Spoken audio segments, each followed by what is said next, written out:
Say, what are you folks doing in my room? All right.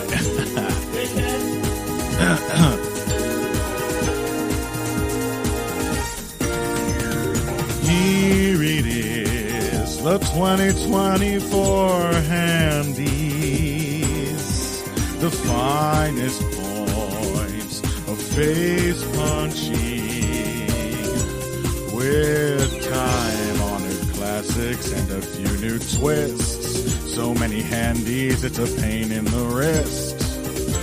But athletes should know their worth in the greatest sport on the earth. Here it is, the 2024 Handies. The 2024 Handies are brought to you by Mackenzie Glues. Mackenzie, the very best in adhesives. Mackenzie Glues are certified handcrafted by Cornish children, surly and shiftless by nature, but perfectly productive under the careful supervision of a team of purebred English Mastiffs. Try Mackenzie's new Tony Ferguson flavor, now 20% off at participating retailers. Offer void where prohibited. Mackenzie Glues are not suitable for human consumption. Ingestion may lead to tooth decay, chronic depression, and a deep-seated loathing of the Irish. Who's on top? And who's pulling guard? Who's gone soft? And who's fighting hard?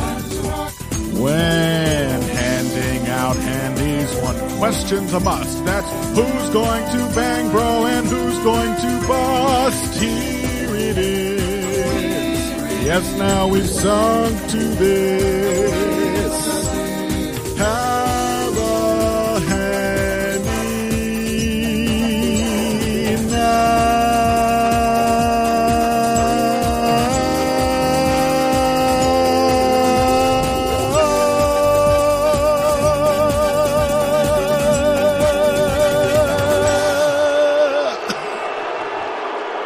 Whatever, man. Are you guys booing me? Are you guys? You better not boo me. I tore my off. You. Hello! And welcome to the 2024 Handies. Wow. What a brutal contrast with what I'm going to assume beautiful music to bring us in. This ragged squawking. That's right. Contrast really is, the Handies is a land of contrasts, if you think about it, Phil. And the Webster's Dictionary defines a handy as... Oh yeah, because this podcast isn't going to be long enough. Please. Yes. Go off on more tangents. That's right. Okay, let's get to it with as little ado as possible. Welcome, everyone, to the 2023 Handies. We are as well prepared as ever. Handies, Connor? Did I say 24? 23? You said 23. 2024.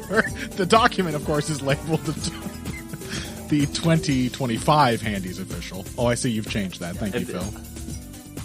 I even capitalized before. Keeping the strong tradition of excellent preparation and forethought that this show has been renowned for over the years.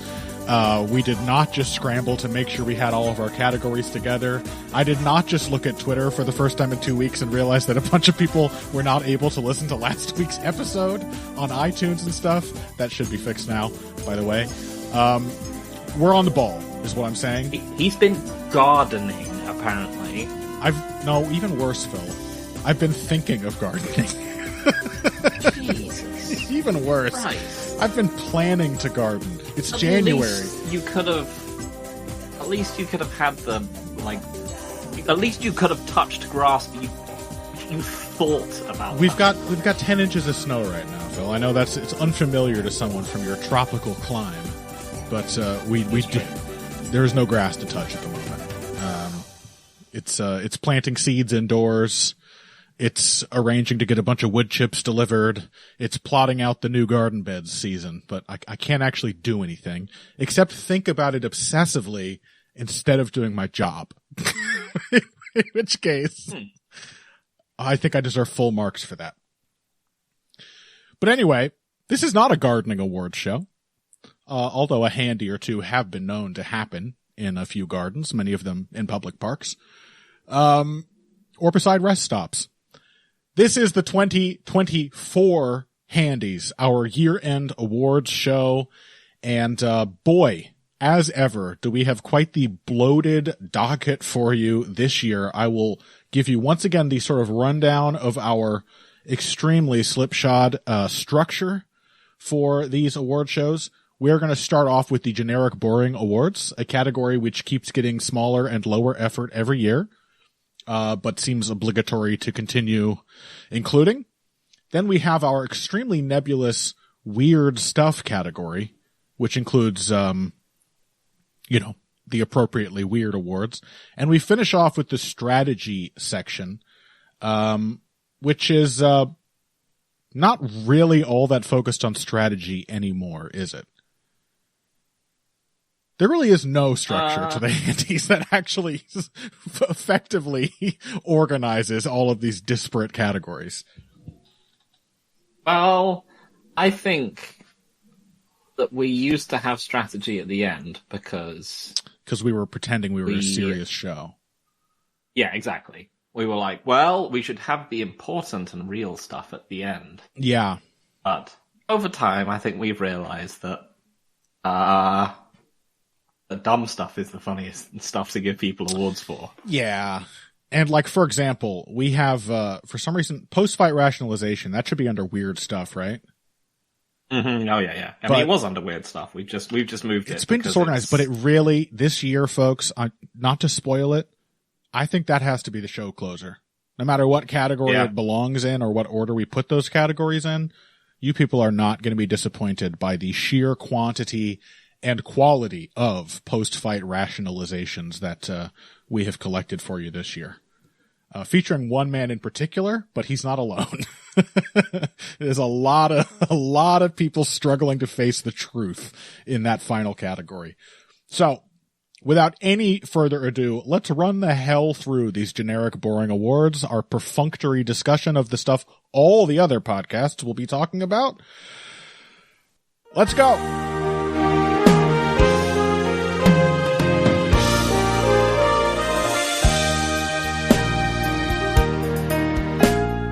First up, Phil, for the generic boring awards, we have Fighter of the Year. Very exciting category. So much to talk about. Who could it possibly be? So much to talk about. Yeah. Why don't you go ahead and read the nominees for this one? So, the nominees are Alexander Usyk, Ilia Topuria, and Alex Pereira. Wow. You know what? To be honest, actually not a super easy pick. Because it kind of is. I mean, is it Topuria? Yeah, it's got to be Topuria, right? But like, if we were less of a purely MMA and even more purely UFC focused show, I think Usyk would easily equal him as a contender for this category. Because Usyk has also achieved, historic greatness this year. Has really like slain the last dragon to be considered not only one of the best cruiserweights, but possibly one of the best heavyweights ever. Yeah, actually very fair. So he's up there. And Alex Pereira, just in terms of profile. I mean, there is no bigger star right now in MMA than Alex Pereira, other than I suppose Conor McGregor still is a star to some extent. I don't know how much John Jones still draws, but I suspect the people will probably start to tire of that ruse eventually. Pereira, people love him. So in that sense, he's a very strong contender, but it's Topuria, right? Yeah, I think I saw someone putting it that he basically beat the last 7 years of the featherweight division. Yeah, in 1 year. exactly. I mean, we talked about this, I think, both before and after he fought Max, that like the featherweight gauntlet is one of the most impressive obstacles to clear in all of MMA. And becoming a champion in that division, I think, is harder and means more than becoming a champion in any other division, simply because the previous generation of champions are still there, are still good. And the division is, as always, loaded with good contenders besides. So, beating Volkanovski and Holloway in 1 year, both of whom are all-time greats, that's pretty remarkable. Yeah. It's just, it was a long run of dominance from both of those guys together, and then he just overturned both of them, and it wasn't even all that hard. Yeah. So yeah. I think that's it, yeah. It's Ilya Tuporia. Ilya, congratulations. Devoted listener of the show, of course. He is going to be absolutely ecstatic to receive this one from us. But we can't linger on it any longer. I'm really sorry, Ilya. We have to move on to our next extremely important generic boring category. That is the KO of the year. Oh! Phil, I think you recorded the nominees for this category mostly, but I'm going to go ahead and read them. We have Max Holloway versus Justin Gaethje. That's good, but it's got some competition. Let's see. You've also included some other stuff. And who cares? Yep. It's Holloway Gaethje. I mean, who are we fucking kidding? Yeah, come on. This is one of the most iconic moments in ever MMA history. Yeah, ever. Yeah. It's one of the most iconic moments KOs ever in combat sports history, as far as I'm concerned. It is such a moment. Every single piece of context surrounding that KO, the point it came in both men's careers, how it happened, the fight that preceded it, the reckless decision that was encapsulated by the KO sequence. It's legendary shit. Aside from the fact that it is also an aesthetically pleasing KO, unlike a couple other KOs, which may be mentioned later on in our docket here. Yeah, I mean, there really wasn't much competition. And this is, as you said, it's one of those ones where literally everything comes together. It looks amazing, the timing in every sense, both within the context of the fight itself and the context of, where the two men were going, all comes together. The relevance, there's some KOs which are so incredible from how they look. You have to include them, like Joaquin Buckley's yep. Like spinning back kick. It just, you're just like, man, I've never seen anything like that shit. Yeah. But yeah, this is this might be the greatest MMA knockout of all time. I mean, it's KO of the decade. Certainly, already. I mean, 5 years in, it's KO of the decade. 4 years in, whatever. Yeah. I genuinely don't know if I can think of a better knockout in MMA. I mean, there just isn't one. There's just ones that are, you could There's some debate. Iconic ones. Vanderlei versus,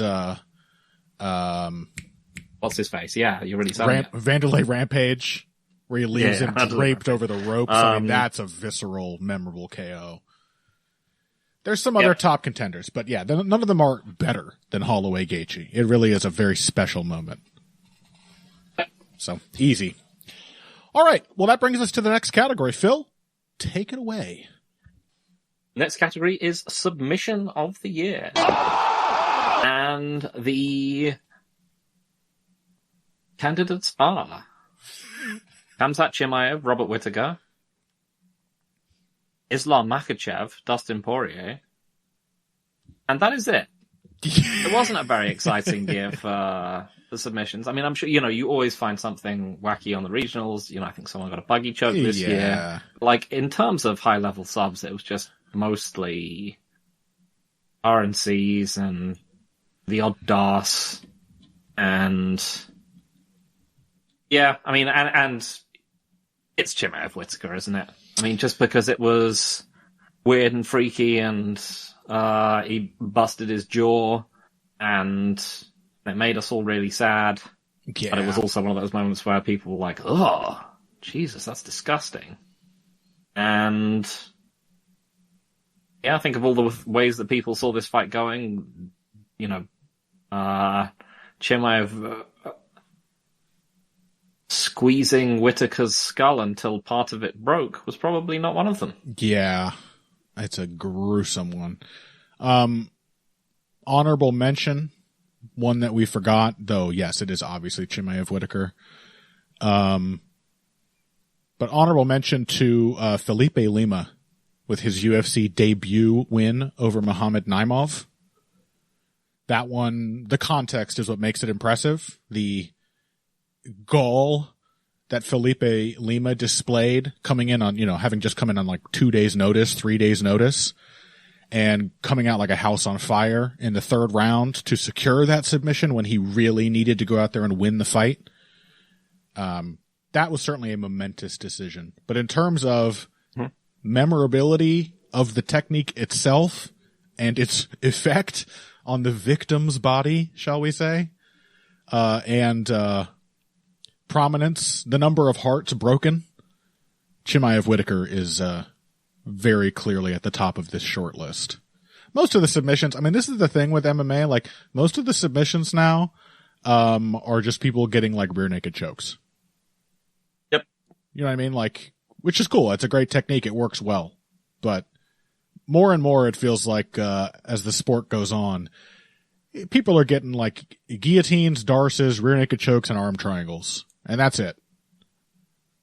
Really solid, control-oriented, top position chokes. That's what people are getting. And they're cool. They work. They don't feel all that special. That's all. All right, yeah. well... part of me hoped that, the prominence of control-based submissions would sort of ebb and wane a little bit, because... Yeah. You would have thought there would be some benefit to going for weird stuff when everyone's going for control-based stuff. Like leg lock defense people would just stop training leg lock defense, and then suddenly you'd get like this brief explosion of right. leg lock submissions as people stopped being inoculated against them.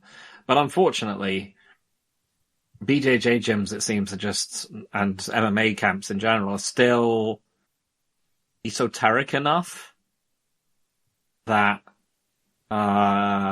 people are just pretty much staying immune, and no one has yet arisen to like have a really funky sub game to take advantage of the modern meta. The other joke, Phil, of this category being so short on nominees is like, we don't care about grappling as much as we care about other stuff. And so maybe what I'm about to say is a very blinkered statement, because I'm imagining somebody saying this about striking, about, say, boxing as a discipline, and I would disagree with them. So if there's any jiu-jitsu heads out there who've somehow continued listening to the show up to the end of a year, or maybe you just started and you haven't found out yet what despair you're in for. My feeling is that a lot of sport jiu-jitsu simply has very limited applicability for MMA. I think that's just the way it is. Like, a lot of stuff that's happening in sports jiu-jitsu is still like guard focused. It's not, I guess we're through like the berimbolo, and like De La Hiva crazes and all of that. But like people are out there playing X guard. They're hitting like buggy chokes on people. Like these are the trends in jiu-jitsu right now. And like, I just don't think they fucking work for MMA. And again, if somebody said this about boxing, I feel like, well, because I'm always saying, for example, about pivots. MMA fighters can do this. Why couldn't they do this? And people are like, well, actually, because pure boxing doesn't work. And I would tell them they're wrong. So perhaps I'm an idiot for saying this, but my distinct feeling is that rear naked chokes, arm triangles, guillotines, and other front headlock chokes simply are the moves that actually work. They actually fit into the way that you otherwise would be going about winning an MMA fight. I.e., getting on top of somebody, making them expose their back, stuffing a takedown, making somebody expose their neck. Like, these are just things that fit into the way MMA fights work. Whereas, like, your crazier submissions, how do you... I still hope for weird subs, though. Of course, but, like, leg locks are never going to fucking take off in MMA because it's a fundamentally horrible... You have to set it up so swiftly and so flawlessly to not get stuck in a position where you just get your face pounded in. The vast majority of leg lock attempts we see in MMA, they get punished. They don't work. Whereas like 40... But also one day someone's gonna win like a big title in a shocking upset with a leg lock. I'm not saying they don't work at all. And then everyone will be like, "Oh, leg lock's back," and no, they won't be. Yeah, I'm not saying they don't work at all. It's just a statistical thing. Yeah, they certainly work. Anything works, and there's some great grapplers in the sport, but they just aren't like the vast majority of cool submissions are not nearly as high percentage as the boring ones that we see here. So, all right. Well, that's more discussion than I ever intended to have on the submission of the year. But that closes out that category and brings us at long last, feels like it's been a lifetime, to the final generic boring award. That is the fight of the year. And our nominees, Phil, they are Alexander Usyk versus Tyson Fury 1. We just discussed this with Kyle. Again, if you were unable to listen to that, it was working on YouTube, but go ahead and re-download that one on iTunes or Apple Podcasts or whatever you use. I re-uploaded the file, so hopefully that's working. We did discuss Usyk Fury 1 being a slightly better, more exciting fight than the second one, even though both were great. Holloway Topuria, Holloway Gaethje. Daniel Zellhuber versus Esteban Ribovic. Arguably the only really good fight from the Sphere event. Alex Pereira versus Khalil Roundtree Jr. Dmitry Bivol versus Artur Beterbiev. Islam Makhachev versus Dustin Poirier. Movsar Evloev versus Arnold Allen, which is not the fight of the year, but I kind of included it out of spite because it was a good fight and Dana White didn't think so, but more on that later. And a shocking one, brutally shocking for Zane Simon in particular. Jared Cannonier versus Caio Borralho, a middleweight banger that came out of nowhere and was really a fantastic 5-round fight. So, despite the fact that overall, Phil, I feel like this was a pretty shitty year for fight cards, this is actually a category stacked with some decently quality fights. A lot of these were actually really, really good. Yeah. I think it was sort of in line with the way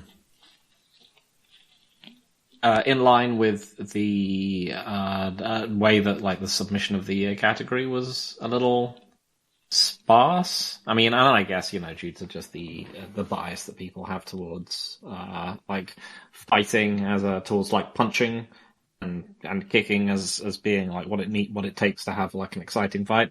Yeah. They are mostly stand-up battles. Yeah. There's not a whole lot of like super three-dimensional scrambling, you know, wrestling, takedown, kind of go everywhere fights in there. You know what? Since I mentioned Evloev, it's not really a fight of the year contender because it was really one-sided. But in terms of action and activity on the ground, Evloev versus Diego Lopez was actually pretty sick. Yeah.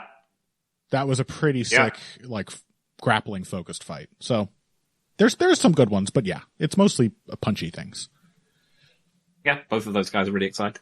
They're just, like, consistently exciting, despite what. Yeah, and it was just a fight where Evloev was fought off, like, 25 takedown attempts over 3 rounds, you know.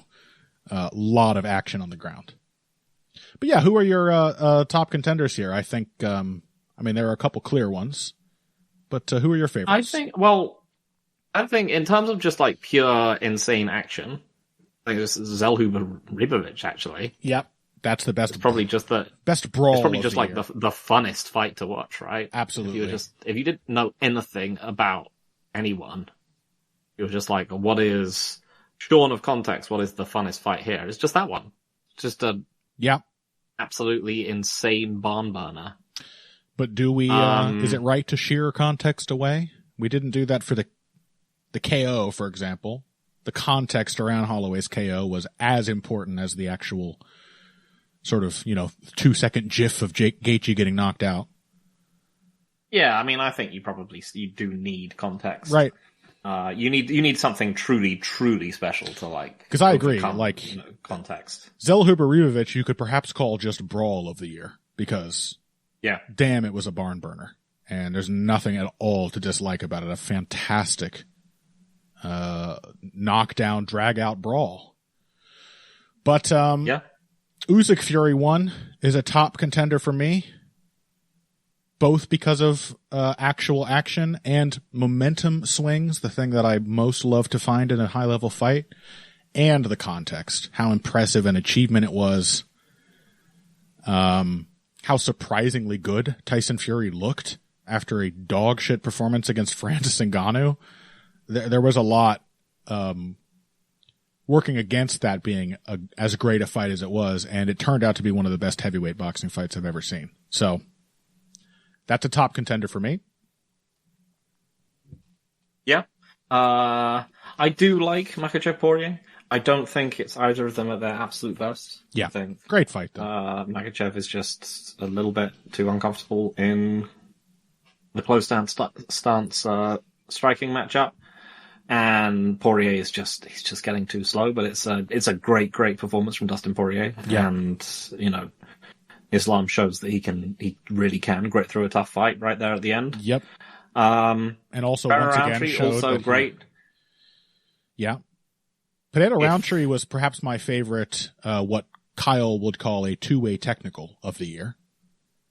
Mm-hmm. That was a really satisfying, steady simmer of a fight. Yeah.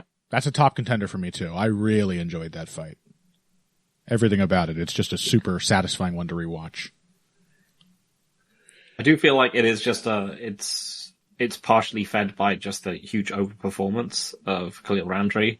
Totally. But even within that context, the fight itself feels somewhat inevitable. I think that's also, in some ways, disqualifies Holloway Gaethje.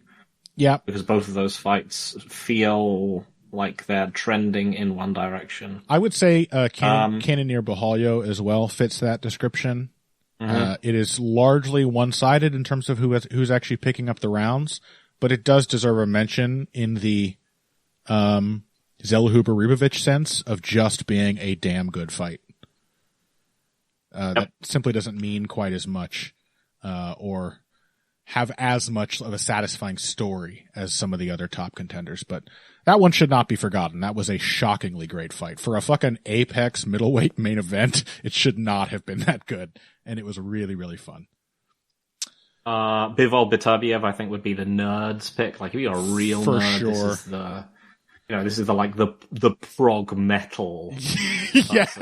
pick for what would be like their song of the year. Yeah. I'm just like, oh, there were so many notes. Yeah. Listen to how many time signatures there were. Yeah, Periphery's comeback album. Don't you love Periphery? Yeah, for sure. But yeah, I do think, for me, it is Usyk Fury. It was the fact that it had, those multiple momentum swings, sort of, that were surging. They were able to be, those momentum swings were themselves able to play out. Yep. As a sort of wave coming over, the process of several rounds and then dying away. Yep. But it also had, sudden shocking moments, like Usyk just chasing him around the ring, just practically knocking him out. Yep. It was just the culmination of so much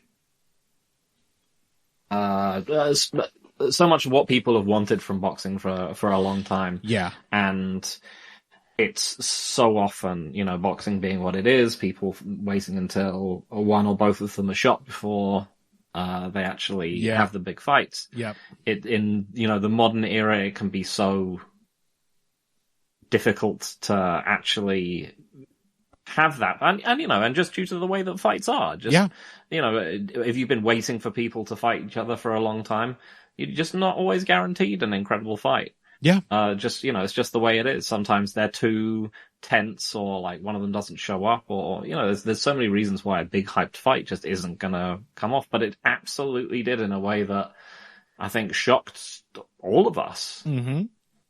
Tyson Fury looking amazing. Alexander Usyk rising to the occasion. Yep.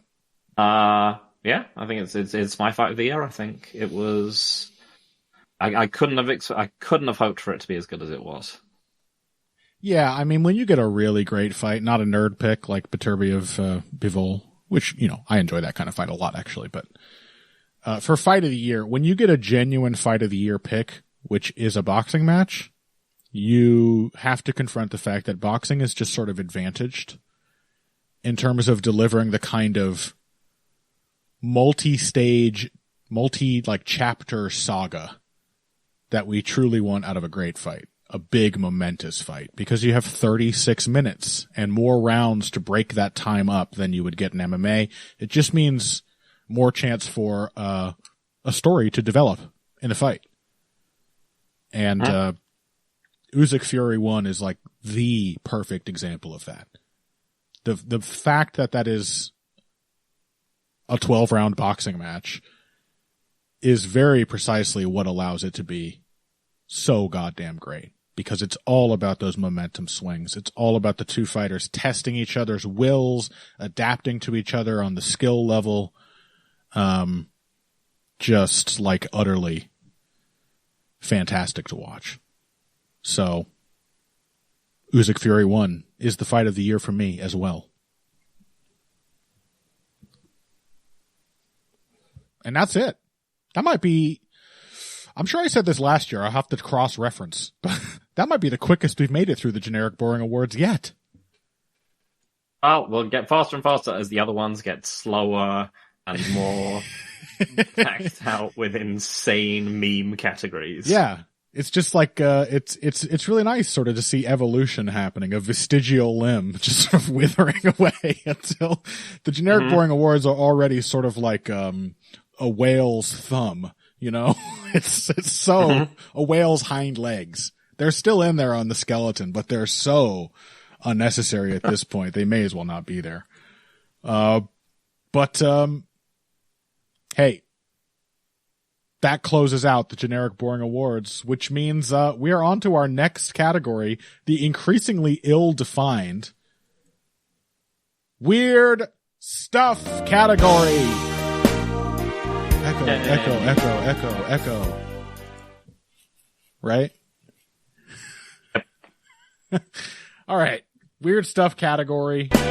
Let's go ahead and jump in. We have a lot in this category. And the first award, Phil, please. This is the Fight Like This Person Award for good process and technique. And it's a weird mixture of old people and prospects, and as it always is, who knows what it really means, but it's here. And the candidates are Ilya Topuria, Steve Ursek, Lerone Murphy, Mario Batista stalling people out by the fence. He is so boring. Who wrote that one? Connor. Yeah, who could have written that? Who is that Zoomer nerd that Zane loves? He's like a wholesome O'Malley. Peyton Talbot? Yep. Talbot. That's the one. Chepe Mariscal. Up Swanson, still remembering how to do the damn thing. And Umar Nurmagomedov. Yeah. And this one is really tough. It is. Yeah. Again, I mean, the obvious, super boring one would just be Ilya Topuria, but... We can't pick him for everything. I have to pick Ilya Topuria now that I'm thinking about it. I mean, we can't pick him for everything. Like, we can also just sort of be like, we all know how great Ilya Topuria is. Who else? We can give an honorary award to some extent. Ilya Topuria is obviously a top contender. Yeah. This is the thing, again, the overwhelming feeling of this year in MMA and the UFC in particular is of kind of very low quality across the board. But there are a lot of standouts in terms of just genuinely high quality fighting. People who are elevating the way the game is played. I mean, this is just an inevitability if you have 700 fighters or whatever it is, and they're not all in women's bantamweight or whatever. Yeah. Which fortunately they are not. And you're actually, getting new ones. Yeah. But yeah, you're just naturally going to get some super talented people in there, and some people are going to rise to the occasion and just show you how good they are. So to ease our process here, I'll just say Lerone Murphy, straight off, he's out. He was added immediately after his fight with Edson Barboza because it was a beautiful, mature performance. And little did we know that he would then go on to fight Dan Ige and have really a classic return to form Lerone Murphy fight where he was sort of unclear on what he was supposed to be doing. I mean, basically, he went from fight like this person to, hey, that worked in the span of 1 year, which is itself an astounding achievement. But to me, that pretty much means you can't say fight like this person because he doesn't have the consistency of somebody like, say, an Ilia Topuria. Yep. Likewise, Steve Erceg. Yes. Made some critical errors. Steve Erceg is someone who I think, from a technical standpoint, I think both Lerone and Steve are fighters that absolutely are very admirable from like a technical perspective. But you know, Lerone Murphy is definitely someone who takes the fight wherever it goes. It's the process that's lacking. The technique is pretty solid for both, but this is an award for good process and technique. Yeah. You know what? I think it might be Umar Nurmagomedov. I think he's been fucking great. Consistently surprised me every single time out. Yeah. Just like his ability to control people on the feet. He's got a very like unique wrestling game, but he's also like extremely capable of controlling people from range. Mm-hmm. He's made what is often a actually quite unstable archetype, which is basically range striker combined with, takedown machine. Yep. He's made that actually work very, very well. Mm-hmm.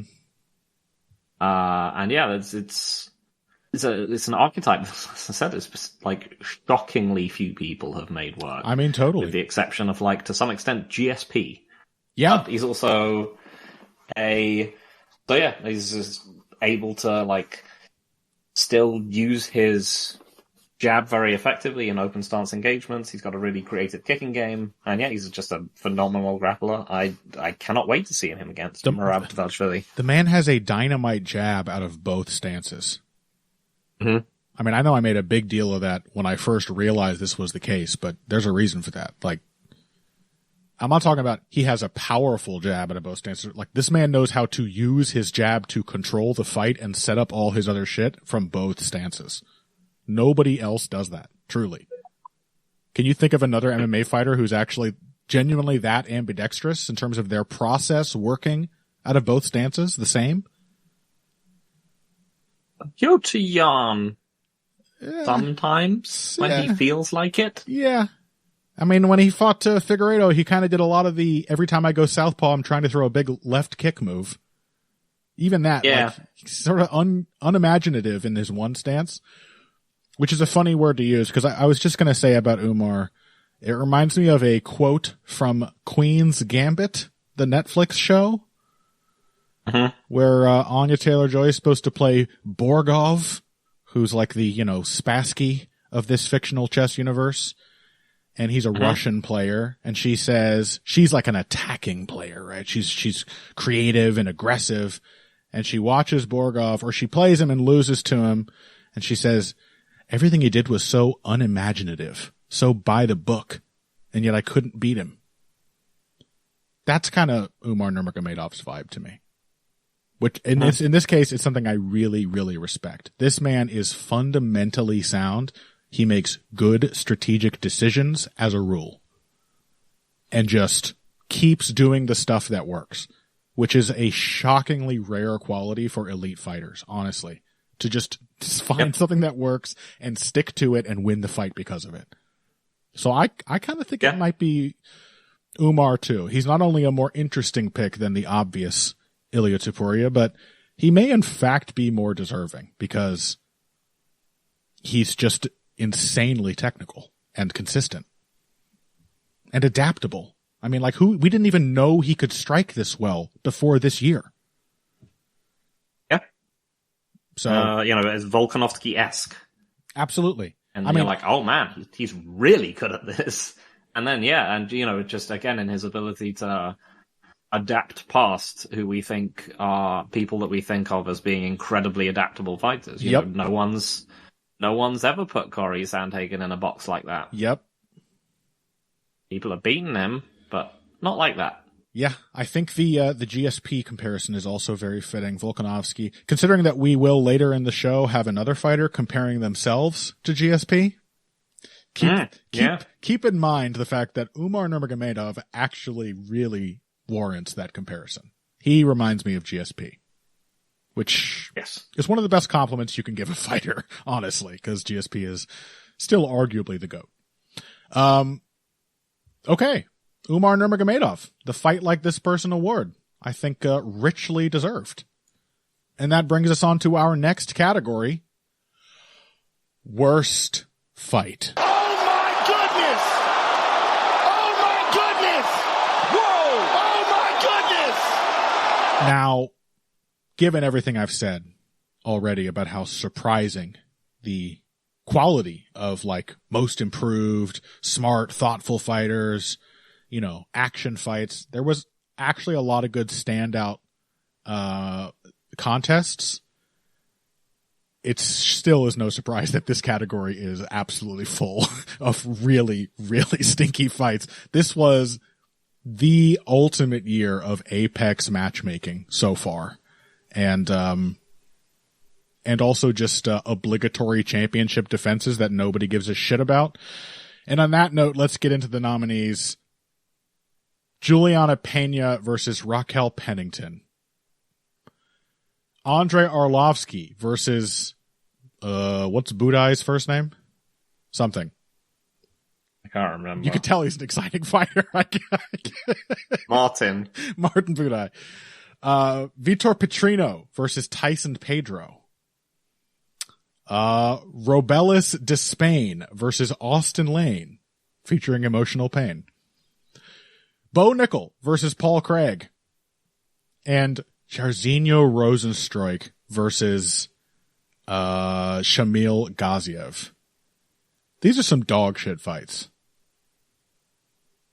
Boy. And this is by no means an exhaustive list, by the way. There were so many fights that were simply forgettable. That's how bad they were. You know what else could be in here? Go for it.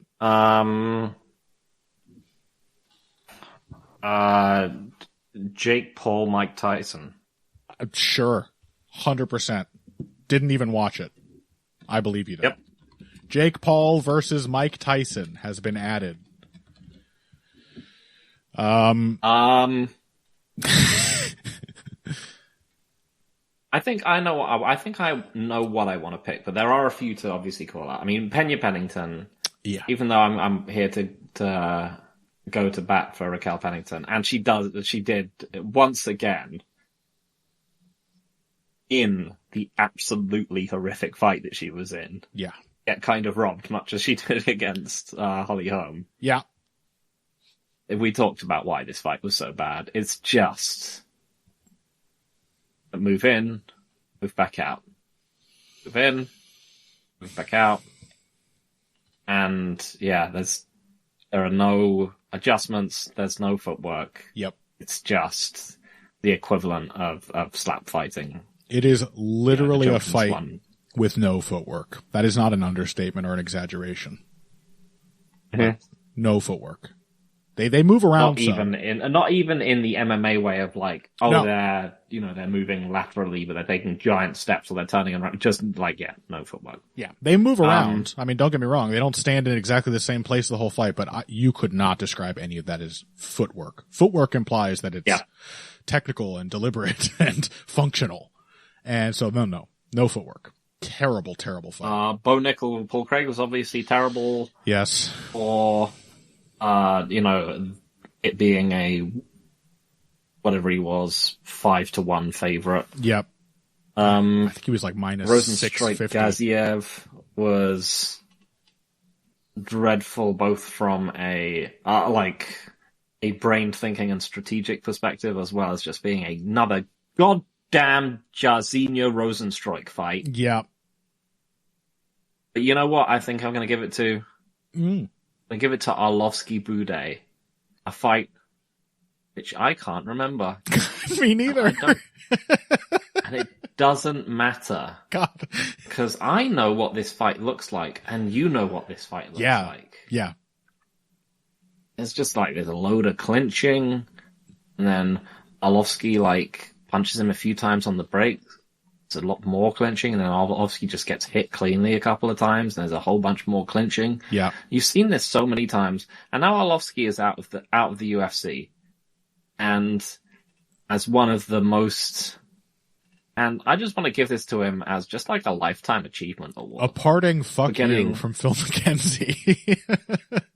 No, because I fully respect him, because he managed to get paid some obscene amount by the standards of modern fighters, like $300,000 per fight. That's true. If you think in terms of cost benefit, this is one of the worst fights of all time. Nobody. Yeah, and he just did it over and over and over again.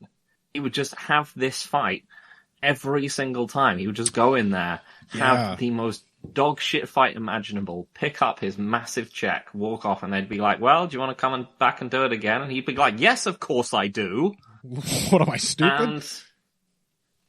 And in a world where, as I said, I think on the last episode, the UFC is just in the ascendancy. Dana White has just been appointed to the board of governors on Meta, presumably because he has the ear of Donald Trump. Yeah. And Mark Zuckerberg wants a direct line and a safety blanket against being regulated or otherwise messed around with by the US government. Yeah. So Dana White has gotten himself into the inner circle, sports. He's getting in bed with some of the coolest people in the public eye. Yes. Really. Some of the most just charming, interesting people. As sort of reliable entertainment properties become thinner on the ground, sports entertainment becomes even more important. The UFC continues to make boggling amounts of money. It continues to hugely underpay its athletes. They are just winning, and it's not a particular. And they're obviously clogging up the fight cards with people who aren't very good. Yes, and it's frankly it's just working for them. And so there's a lot of there's not that much to be happy about, but I will be thankful. I will be happy for Andrei Arlovsky, who just went in there and did the equivalent of just going into the office owned by the giant corporation and then just making a shit in the office plant every day and then walking out with his giant salary. Taking a shit in the office potted plant and saying, that'll be $300,000, please. He at least did his bit to extract value for himself from the company that has become so very, very good at extracting it from everything else. Yeah. And he played the game and he won. Salute to you, Andrei Arlovsky, my personal winner. The worst fight of 2024.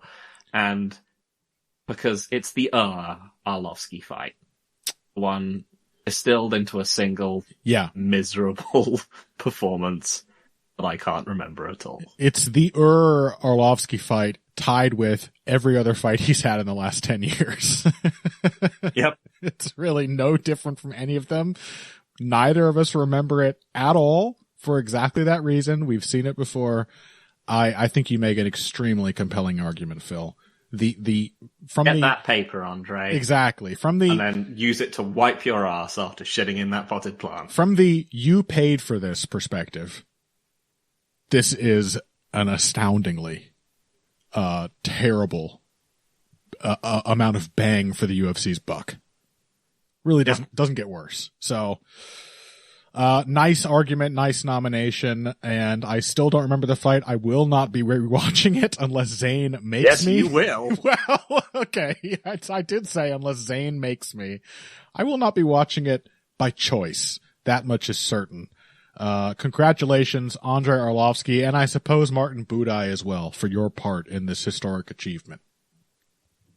All right. I think his other fights have been pretty bad as well. Yeah, they're pretty but, shit. But he's a heavyweight, so yeah, nothing special there. And really nothing special about Arlovsky in this case, but that's kind of what makes it so special. It was such a predictably bad fight, and yet it cost the UFC several $100,000. Great. Congratulations, fellas. Let's move on now to a closely related category. This one is, of course, the best bad fight. This was amazing. This was exactly what we thought it was going to be. As I said, vast majority of bad fights, simply forgettable.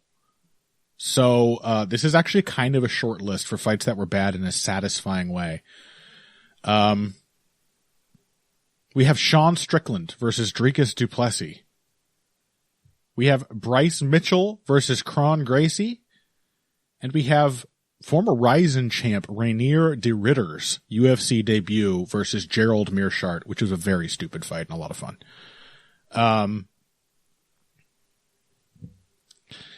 What other du Plessis fights were there this year, Phil? Adesanya, right? That's the only other one. Mm-hmm. Yeah, it's weird. Du Plessis has been one of the biggest stories this year. He is still immensely entertaining in his unique way. But I don't think his fight with Sean Strickland comes even close to being a best bad fight. But that's the thing, is there are not that many candidates. But it just kind of sucked. I would put Mitchell Gracie above that, for example, because it's bad in a really memorable way. It's a distinctively shitty way of fighting that everybody except the Gracies knows will not work. It has a completely ludicrous KO, which serves as the perfect punishment for the terrible decisions being made in the fight. Mm-hmm. I think it has a lot more to recommend it. Strickland du Plessis, I mean, the other thing is it hurts du Plessis that this is being compared to other Dricus du Plessis fights. That is true. It's not nearly his. It's disappointing in that sense. This is. Yeah, now that I'm thinking about it, Sean Strickland really does pull pretty drab fights out of people, doesn't he? Yes, he does. And they're going to rematch. So they're going to do it all over again, which will also be surely a lock for the Elkins versus Johnson award for next year's Handies. What, when it's just a closely contested, ugly slog that no one really wins? Excuse me, not the Elkins versus Johnson, but the Oliveira versus Nick Lentz award. For unnecessary rematches that nobody asked for, that look exactly the same as the last fight. Yep. Yes. But it can't be, for knowing what du Plessis is capable of, it can't be that. And I gotta say, his fight with Adesanya, I suppose we should include that, right? The question is, how much is it a bad fight? Because it was actually pretty good.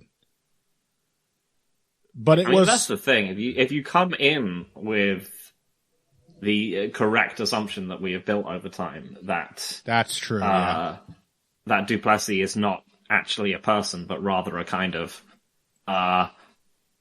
Ultron mech. Yeah. With each limb being independently controlled.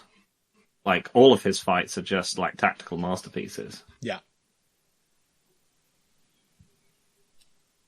I'm trying to think of some kind of. So Rainer de Ritter is, I like his striking is pretty fantastic. Yeah.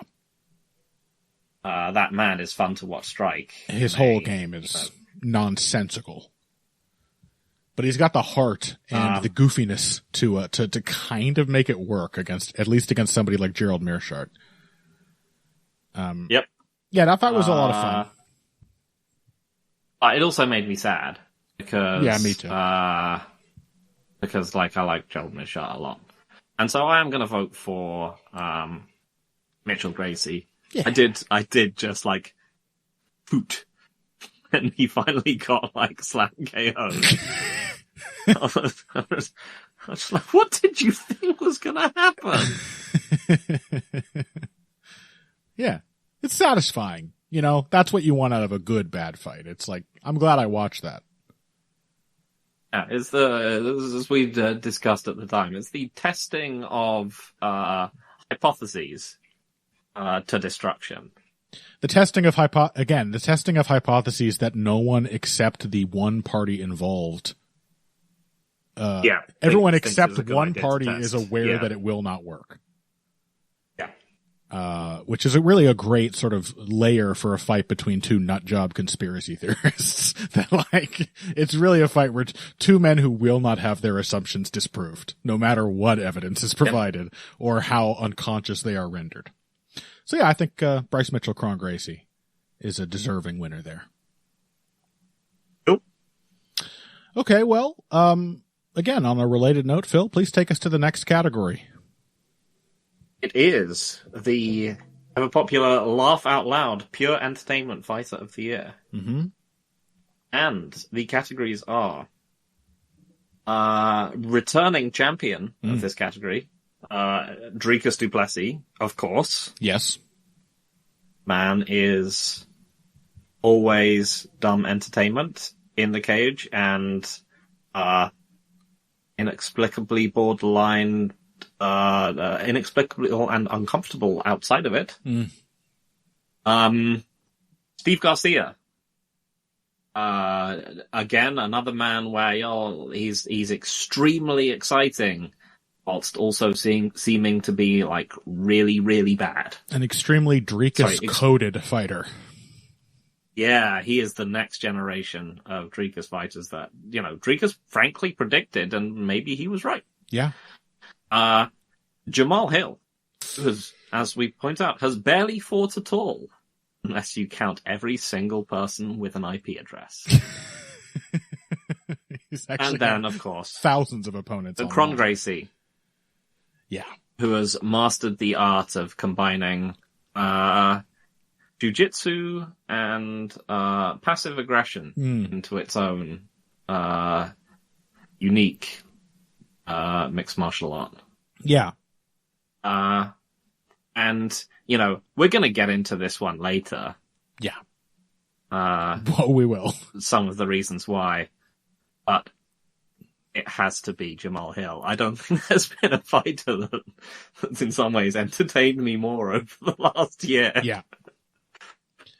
And that is especially considering that some people were really reluctant to believe me when I said this for some reason, but as I said earlier this year, I do not watch fighter interviews. I don't pay attention to fighters on social media.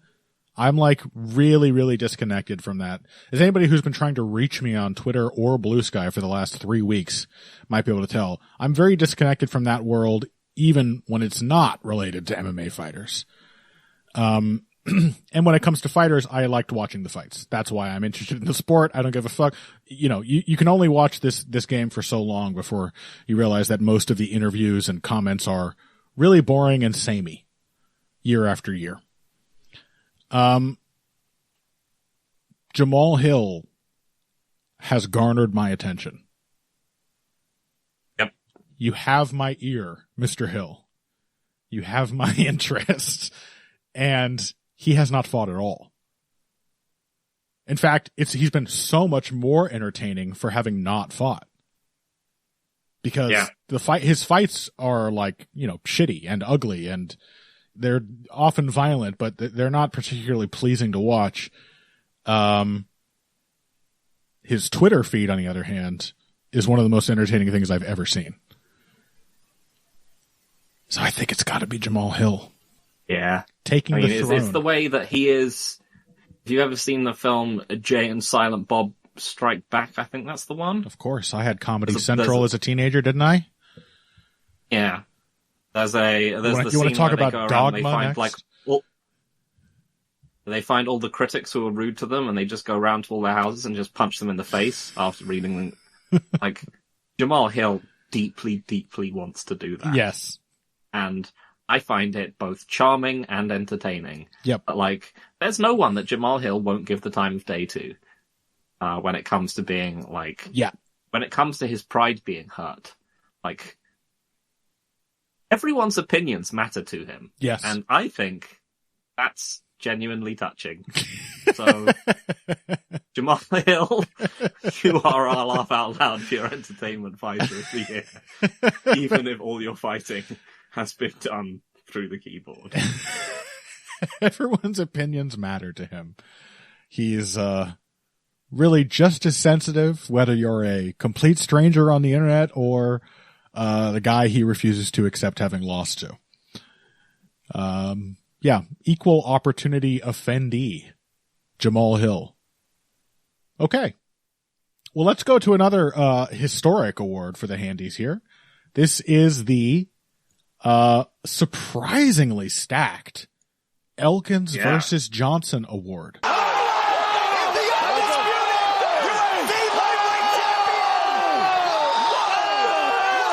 Which again, I think is a little corroborating evidence to the general low quality of UFC matchmaking this year.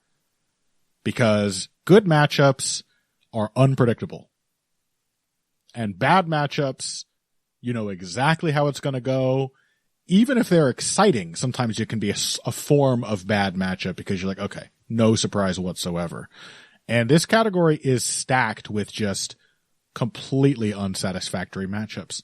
So let's get into it. Roman Kopylov versus Anthony Hernandez. Dustin Poirier versus Benoit Saint-Denis. Marcin Tybura versus Tai Tuivasa. Edmund Shabazian versus Gerald Meerschaert. I mean, a top contender there, it has to be said. Arnold Allen versus Giga Chikadze. Yuri Prochazka versus Alexander Rakic. Tavares Rodriguez. Who is this one? Is this Brad Tavares? Gregory Rodriguez. Hobocop, of course. Yeah. Bilal Muhammad, Leon Edwards, Phil, or somebody has added a note here saying, no, Connor, only cool people picked this one. You didn't pick this. It's not fair for me to call it retrospectively predictable, I guess. And, the titular Darren Elkins versus Daniel Pineda. Ooh. I hadn't thought of that one. Elkins himself showed up to deliver a strong contender for the category named after him. I think it's got to be that. I mean, it's just because it's Elkins himself. Yeah, it's between that and Shabazian Meerschaert. But Shabazian, the problem is that like both Fluffy Hernandez and Edmund Shabazian are in this bracket, as they always are, because they won it before. Yeah. I'm pretty sure they won it last year, because that matchup is one of the most Elkins versus Johnson matchups imaginable. Because both of these guys are just going to continue to put out Elkins versus Johnson matchups. Meerschaert is just that guy who like wins comebacks. And Shabazian is just that guy who completely shits the bed. So. Fluffy Hernandez now has just like he's just got a collection of just slightly fragile strikers who have whooped him in the first round. Yep. That he's then come back to tap out. Absolutely true. So yeah, I mean, that's the thing is, Hernandez and Shabazian, I'm tempted to remove both of them just because we can't let them win every year. I suppose so. I mean, Shabazian Meerschaert was the idea of Elkins returning from the grave, looking like, because he's been looking, not just bad, concerning. Yes. Troubling. Like one of those fighters where you're just like, I don't think he should be going out there anymore. Yep. And then having a classic Darren Elkins performance against a classic, really good, violent round one fighter who then completely falls off afterwards. Yeah. I'm really tempted to give it to Elkins versus Pineda. Yeah, I think you make a good case here. Let me argue for some of the other nominees here, though. Now look, I may not have been cool enough to pick it correctly, but all of our discussion afterwards was how it turned out to be a much more predictable fight than either of us expected it to be, which is a very weird thing to say. Mm-hmm. Yeah. But somehow it actually we tricked ourselves into thinking, I certainly tricked myself, and I think even you to an extent, despite having picked it correctly, tricked ourselves into thinking, with a little help from their previous fight, that there were too many mitigating factors for this to be the kind of matchup that otherwise I think we would have, you know what I mean? Like, without the history, without all the context, if we just knew who these guys were and how they fought, it's such both guys have exactly the kind of fight that they would have performance. Mm-hmm. So it is up there. Again, the fact that everybody got it wrong except for Phil and one other loser, probably also British. That does work against it.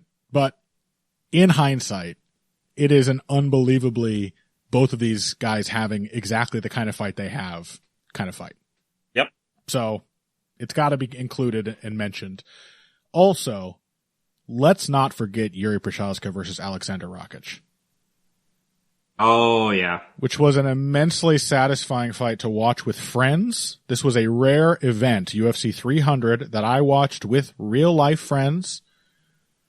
And I got to tell them with full confidence, the kind of confidence that would have made me look like an absolute dullard if I had been wrong, that Yuri Prochazka was going to win this fight. And this would have made me look stupid because the entirety of the fight was Yuri Prochazka getting fucking hammered by a clearly superior technician on the feet. But he did win the fight in very Yuri Prochazka fashion. And Alexander Rakic could not keep his foot on the gas and actually control his opponent in very Alexander Rakic fashion. So it just has to be emphasized and mentioned. Yeah, this was a real year for predictable matchmaking at certain levels. Yep. They were just like, they just made this fight and you're like, oh yeah, I know how that's going to go. Yep. So, also Poirier Saint-Denis was, I picked that one. Another one. Where, I picked that again, one very you can see Dustin confidently. Poirier getting into trouble and you're just like, nah. Exactly. That was a lot like Prochazka. But both of those also are fights that I did actually pick correctly and felt that I was 100% correct in that pick. So that certainly puts it above Muhammad Edwards for me personally. But, your top pick is still Elkins Pineda? I think so. I mean, how many more awards is Darren Elkins going to win? This is his last chance, probably. I mean, that's another reason why I'm willing to give it to him. Yeah, I'm with you on that. And the fact that we say it's his last chance, a champion coming back to reclaim their throne like years later. Yeah, you got to respect that shit. Yeah, and also the fact that we're saying it might be his last chance when in all likelihood it isn't, just speaks to why this category is named after him in the first place. He's a special kind of one-note fighter, Darren Elkins. All right. Well, Darren Elkins and Daniel Pineda, the two men collaborated to deliver an absolutely classic example of the Elkins versus Johnson Award. Thank you to you both. Let's move on to our next category here, Phil. So, this is the Patrick Wyman Memorial Award for Explosive Muscularity. That dude's made out of mahogany. If you touch him, he feels like wood. R.I.P. Patrick Wyman, of course. Yep, I'm kissing my fingers and pointing at the sky. His body has yet to even partially decompose because he's so swole. There's just so much meat for the worms to deal with. Yeah, they're just bouncing off. He's a worm trampoline, just bouncing on his turgid, bulging muscles. Anyway, were he still alive, he would have wanted us to commemorate some of the henchest, honkest, most blonks individuals in MMA. I'm familiar with that term. It's very obscure London slang from like 15 years ago. Blonks. Blonks. And the two nominees of which I think there's perhaps only one real nominee, but they are Khalil Roundtree and Alex Pereira, two extremely big, strong men. But then there is also, think about it, Drew Dober versus John Silver. Long John Silver. Long John Silver. Remember all the muscles. How they bulged. I'm remembering it. I'm closing my eyes. I'm picturing the muscles. I'm embodying. And I think, while he's still alive, yeah, Patrick would have been looking at it thinking that those guys can bench a lot. I bet that dude has a huge deadlift. Yeah, I mean, the thing is, you were very dismissive of Roundtree Pereira, which I think is crazy. Khalil Roundtree. Well, not Roundtree, obviously. Roundtree alone is a Patrick Wyman wet dream. Like, you can't just have one guy, otherwise Johannes and Brito would be like. Yeah, that's true, but he just Pereira isn't winning the awards on his own. Pereira's not shredded enough to pick up 40% of the bill. Is that what you're telling me? Like, look at he's statuesque. You don't think Pat Wyman would like to look like Alex Pereira? You don't think Pat wants to fuck Alex Pereira, Phil? Which is what this is clearly really about. You know he wants to see what Alex Pereira's business tastes like. Come on. I guess. The man I just feel like he's not quite the right kind of he's not the right kind of statue. That's what I'm going to say. Too much Easter Island, not enough Greek god. What about, by the way, it was nominated for another award, but it did just occur to me that Bahalio Cannoneer might belong in this category too. Oh yeah, that is actually a very good one. Those are two extremely ripped men. Yeah. One of whom also happens to be a ripped nerd, much like Patrick Wyman. Yeah. I would love that. It's a shame he's no longer alive to see any of this. He would have loved the fighting nerds. He would have loved them so much. Like the exact opposite reaction to them that Zayn had. Yeah, these guys are so cool, man. Yeah, meanwhile, Zayn's like, I like Carlos Prates, and Pat's like, smoking is actually bad for you. I don't know if you're aware of that, Zayn. Well, that's a contender. Drew Dober, I mean, Drew Dober is... The only thing working against him is that he's a short king, because otherwise he is the platonic ideal of guys that Patrick Wyman wants to kiss. Yep. He's not just... I don't think Patrick would mind about that. No. I mean, he's not just shredded. He's very handsome, too, in like a DC Comics kind of way. Yep. And Long John Silva, yeah, obvious. Patrick Wyman would be favorite there. All right, fine. We'll go with your obvious pick. There's some other ones, but it's two shredded dudes. Fair enough. So next we have the Athletic Cheetah, aka Don't Fight Like This Person award. That's a warrior. That's a real warrior. And it is, we have one candidate, and it's Michael Morales. Don't fight like Michael Morales. Do not. Michael Morales is actually very bad at fighting. Yep. He's going to be turning up in some other categories as well. Yep. But on the other hand, there's a solid chance that if he's paired up with the right dance partner, he'll end up in that Patrick Wyman explosive muscularity category one day. Guaranteed. Yeah. Yeah, guaranteed. And if he hooks up with the fight nerds, maybe they'll be able to make him actually good. Hey. He needs that intellectual approach to MMA that the fighting nerds are so famous for. Yep. He needs to calculate his winning chances. Oh, if I just run the longitudinal parameters against the...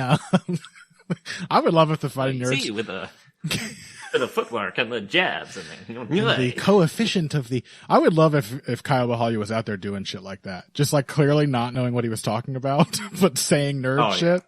That would be cool.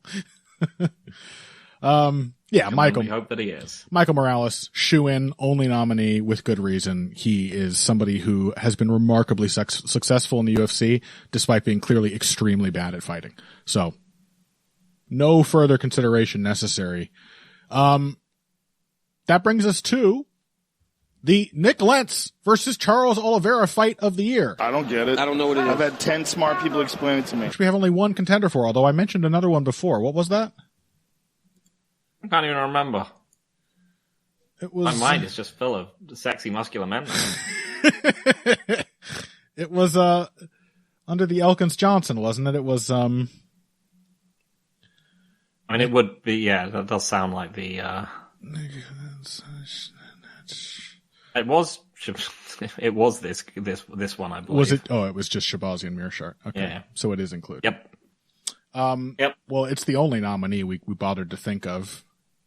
Nick Lentz. Oh, that's what it was. I was saying when they rematch Strickland Duplessis.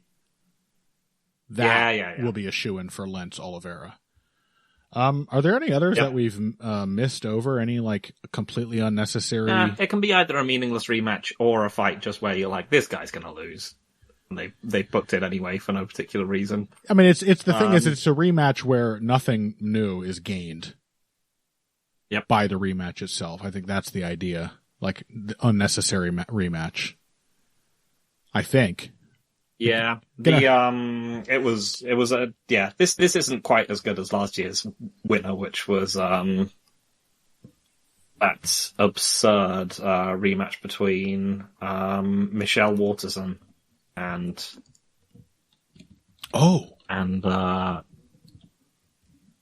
what's her face? Hebush? Marina Rodriguez, excuse me. Which was an absolute show, and it's like, oh yeah, you got absolutely killed the last time. Go in and do it again and get absolutely killed in exactly the same way. Yeah. This one doesn't have the same result 2 times in a row, but I did just think of Ramon Taveras versus Serhi Sidey, which certainly was. Sure. It certainly was a rematch nobody asked for, and Phil is right at the top of that pile because he doesn't even know who the fuck these people are. They had a sloppy, shitty fight on the Contender Series in which Ramon Taveras got knocked out in the first round. I think they signed the guy who knocked him out, but then they also signed Ramon Taveras possibly as a late notice replacement. Actually, no, I think they signed him in order to rematch this Contender Series fight. And then he won by split decision. But they pretty much had the same fight. It's just they're both so bad. There's not enough skill for that to mean a consistent result one way or the other. So that's one that clearly slipped my mind for obvious reasons, but certainly an unnecessary rematch that nobody cared to see, except for the people who make the fights. But Mearshart Shabazian, well, how does that even fit though? I don't know. It doesn't fit. We have to go with my stupid one. We have to go with Taveras Sidey, the one I just thought of. Because the more I think about it, that is a rematch no one asked for, and I'm only going to, and I will. Many wouldn't. I will believe you that you didn't just make both of these fighters up. It's just that if I put just a second... Invent 2 prelim fighters into ChatGPT with the weird sounding names and then pretend that they've... Yeah. You got to give me credit for coming up with Serhi Sidey. Yep. That was so big. I believe you that he's real. Thousands wouldn't. I think I've said this every single year we've had it, Phil, and despite feeling like I really do understand it now, clearly when I put Mearshart Shabazian in this category, I once again did not understand what the point of this award is, because And I didn't even catch it until the very end of the discussion because they have not fought before. It doesn't make any sense for this category. So it's got to be the stupid one that I just thought of. Great. Yep. It's a riddle wrapped in an enigma. That's right. All right. Well, appropriately, you are reading our next category and nominees, Phil. Please take it away. Well, it's my award. You've all been waiting for it. It's the Phil McKenzie Award for the best ritual manslaughter of an aging fighter, aka the Glue Factory. This is so crazy. I feel so nervous. Like, what in the world, man? And business has been good at the Glue Factory this year. Give us a tour of the abattoir. Because the UFC does not release people until they're sure that they've squeezed every last ounce of marrow from their bones. Yep. Or unless they just do the Arlovsky thing and they just stink up the joint for eternity. Arlovsky never got turned into glue. That motherfucker's a legend. Yep.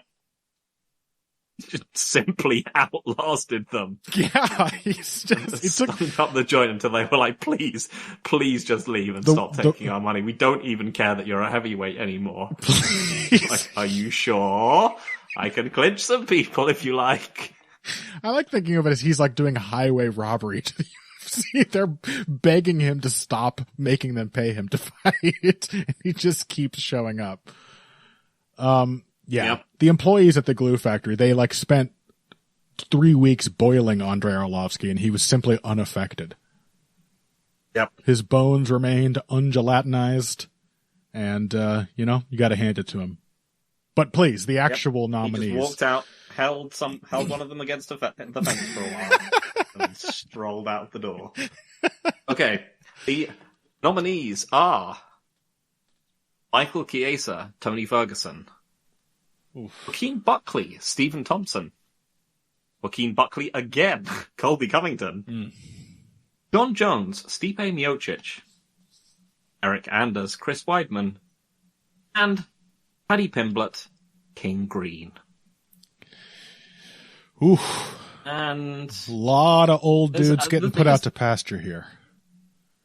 Yeah, there's a lot of different flavors of glue this year. Yep. There's a lot of different ways of approaching this. Some of them are like all of them toxic, deeply bitter. Like Jones Stipe is just it's just a straight up heist. Yep. It's just it's a someone pulling out the old horse and just being like, it's still a good racehorse. Yeah. It wasn't the last time you saw it, and it's been a long time, but yeah, he can still run. Have you ever heard, Phil, that in the old days, shifty horse traders would stick a knob of ginger in a horse's ass? Oh, yeah. They would do this because it irritates the horse and makes them seem lively for about 15 minutes. So if you're showing a shitty old nag to somebody, you would stick a ginger root in its ass and you might make the sale. That is Stipe Miocic. A horse with a ginger suppository. And, there were sort of classic Glue Factory fights. It's a Chris Weidman fight. He's, again, just like a strong and consistent contender in this one because he's sort of the opposite of Andrei Arlovsky in that he just gets boiled down into glue and then somehow, like, pulls the pieces of himself back together like he's a DC villain. Yeah, the UFC is not glops off and reforms himself into human form again, only to be melted down for the very next fight. The UFC is not getting their money's worth with Chris Weidman, but neither is Chris Weidman. Yep, that's the difference. Joaquin Buckley, two very different glue-making performances, one in which he looked like shit against an extremely old Stephen Thompson, and then one anyway, and one in which he looked shockingly good against a suddenly very old and very bad Colby Covington. Yeah, Buckley, by the way, he will be showing up on the most improved category later for exactly that reason. Like, from the Thompson fight to the Covington fight, all that is within 1 year, and the man has gotten better. Yep. And he has gotten and better. Chiesa Ferguson. Yeah. Just that the fact that he's gotten better pretty much entirely by feeding on, rotting old horse scraps. Like he's somehow improving despite having extremely unnutritious food. Yeah, I mean, I guess it's just building confidence as well. Is that he's like, certainly, man, just parts seem to fly off people when I hit them. Mm-hmm. I must just hit super hard. Yeah, he's like a carrion bird, like a vulture that like breaks into a farm just populated entirely by sick chickens, and he's like, I guess I can be a predator. I guess I'm good at this shit. Yep, I'm an eagle. He's on his way. Chiesa Ferguson was an interesting performance in that, like, what are you doing, Michael Chiesa? Mm-hmm. He was put in there for a reason. He was put in there to mercifully put Tony Ferguson to sleep. And he had no interest in that. And instead, he decided to spend time with him on the feet. So, I mean, eventually he understood the assignment, and he just tapped him out. But this was not what we expect of the Glue Factory case. So some people are there to, be exploded. The best that's what way. you want your Michelle Pereiras for. Some people are there to be put painlessly out of their misery. And that was what Ferguson walked into the factory for. And you didn't do that, Chiesa. You farted around with him and was like, oh yeah, we're going to pretend like we're kickboxing now. No, you take him down, you tap him out immediately. Many people don't know that the best way to extract the most glue from a horse carcass is to detonate the horse with TNT. Exactly. And also, obviously, Paddy Pimblett, King Green, a devastating blow for many people, including myself, to be honest. No one wanted Paddy Pimblett to win this fight. Come on. God, no. But I would like to nominate Joaquin Buckley, Colby Covington, because this was a fight which showed, as I said, there was a lot of different. We saw a lot of different elements of the Glue Factory this year, and I think Buckley Covington showed that the Glue Factory could be a place of fun. It could be like Willy Wonka's chocolate factory.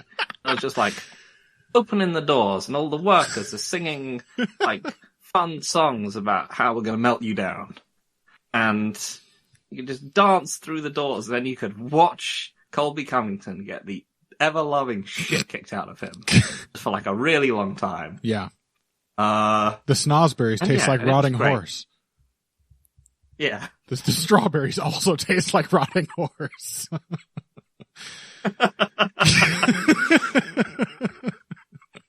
Now, that's a great argument, Phil. God, I love this category.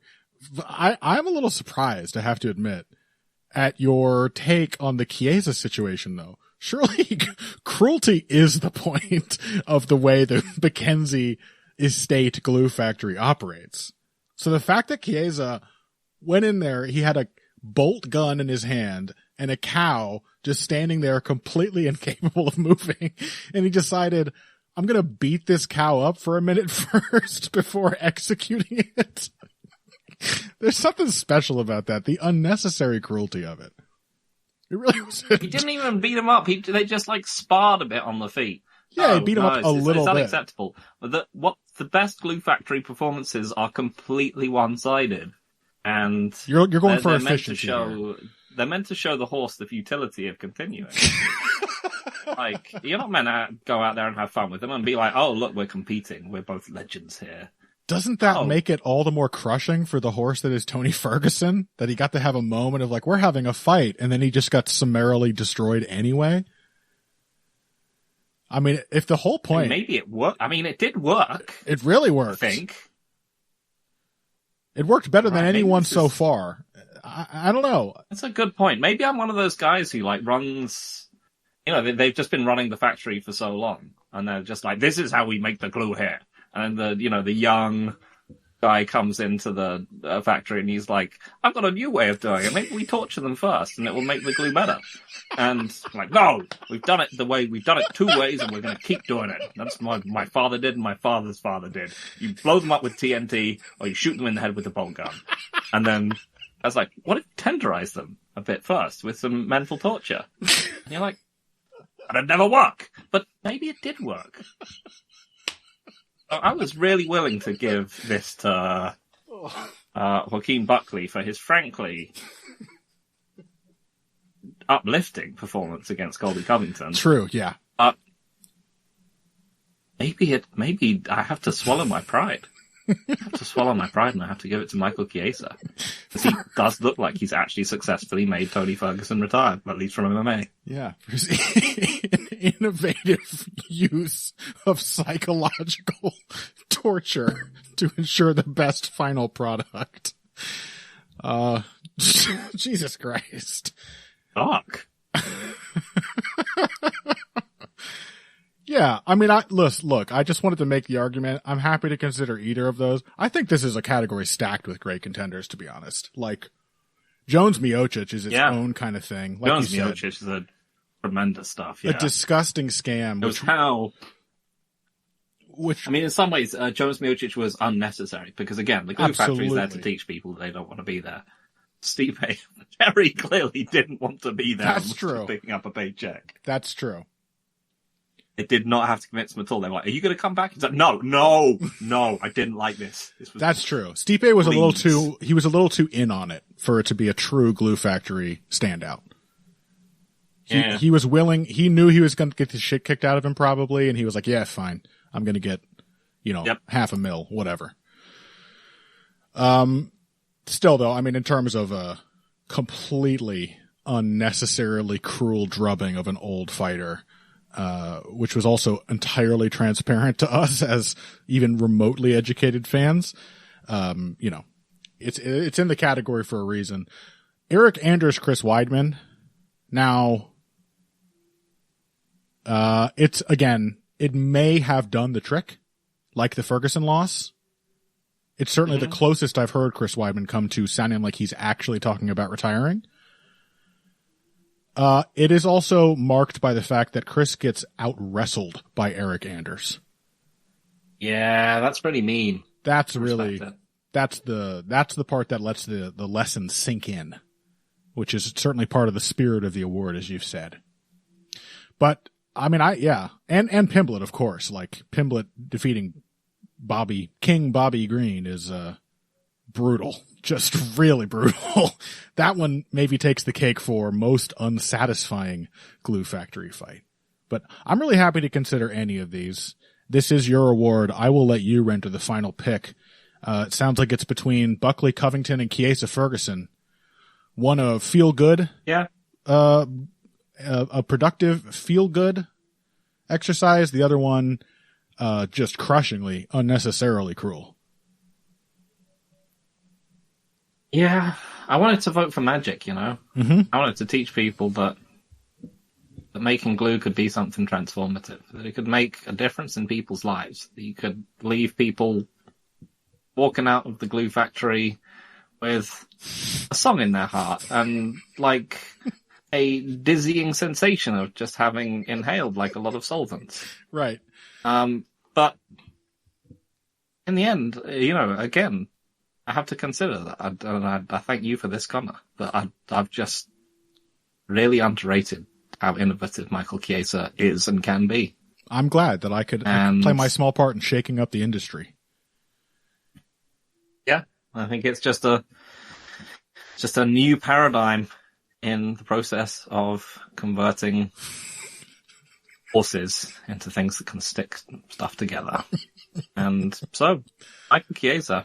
Even though I was angry with you at the time, your crazy innovations might just be what this industry needs. Wow, beautiful. Progress. Progress waits for no man. Certainly not for Tony Ferguson. All right. Well, this brings us to an inaugural related award. I will find it after I read these out to give credit to the person who suggested this one.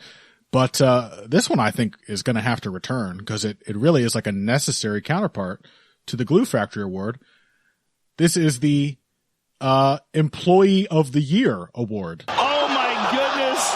Oh my goodness. That is so wild. Wow. That is so wild. At the Glue Factory, honoring the fighter who basically executed the most aging animals. And a couple of returning familiar faces here. Joaquin Buckley, of course. He was honored twice in the Glue Factory section, so that means he's a shoo-in top contender, certainly. Yusuf Zalal. Jack Shore was not old, but Yusuf Zalal did help convince him to retire. He was a part of that process. Paddy Pimblett, of course. His entire career is turning old fighters into glue. And Michael Chiesa, who has delivered really the standout glue-making performance of the year so far, as we've just decided. Yeah. So, I mean, Joaquin Buckley. It has to be, right? We all know it. I mean, Thompson, Luque, Covington, like he is just eating every decaying corpse that is like littering the forest floor of the middleweight division. It's a really fertile division for somebody doing what Buckley's doing right now. Oh, welterweight, rather. I mean, welterweight is so there full is of... There is no division that, like, where you're more likely to do this. Yeah. And then more likely to become this. I mean, this, and Buckley, again, was one of those great circle of life moments was him doing this to Colby Covington. Because that was obviously Colby Covington's whole thing. Yeah, exactly. Is that he, never really beat a good, prime, natural welterweight at any point. Yep. And instead just feasted on old and shot dudes. And so watching him get summarily thrashed by Joaquin Buckley was deeply satisfying. Yeah. And yeah, I mean, Joaquin, what more can you say about this guy? He's just done amazing work for the factory, and I hope to see him do more in the future. And then, one day he'll no longer be the man outside the vats pushing the horses in. He'll be the horse going into the vat, and that's just the circle of life, and that's what makes it so beautiful. Yeah, and for this point now, there's no man who's put more aging fighters out to pasture than Joaquin. Mm-hmm. Yeah, and it's really fitting, I think, that he gets honored here, despite the upset win of Chiesa in the previous category, because as Chiesa himself, I'm sure, will tell you, you want to break the rules, you got to know the rules first. Yeah. And you don't come up with these innovative approaches to reusing the already rapidly decaying bodies of aging fighters without, knowing about, we stand on the shoulders of giants is what I'm saying.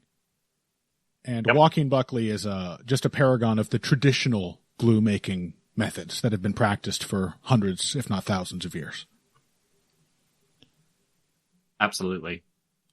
So this man shows us what welterweight is about and what welterweight has been about for, frankly, it's just the most fucking ossified top 10 in the sport for some reason. It's just full of aging fighters who never fight up and comers.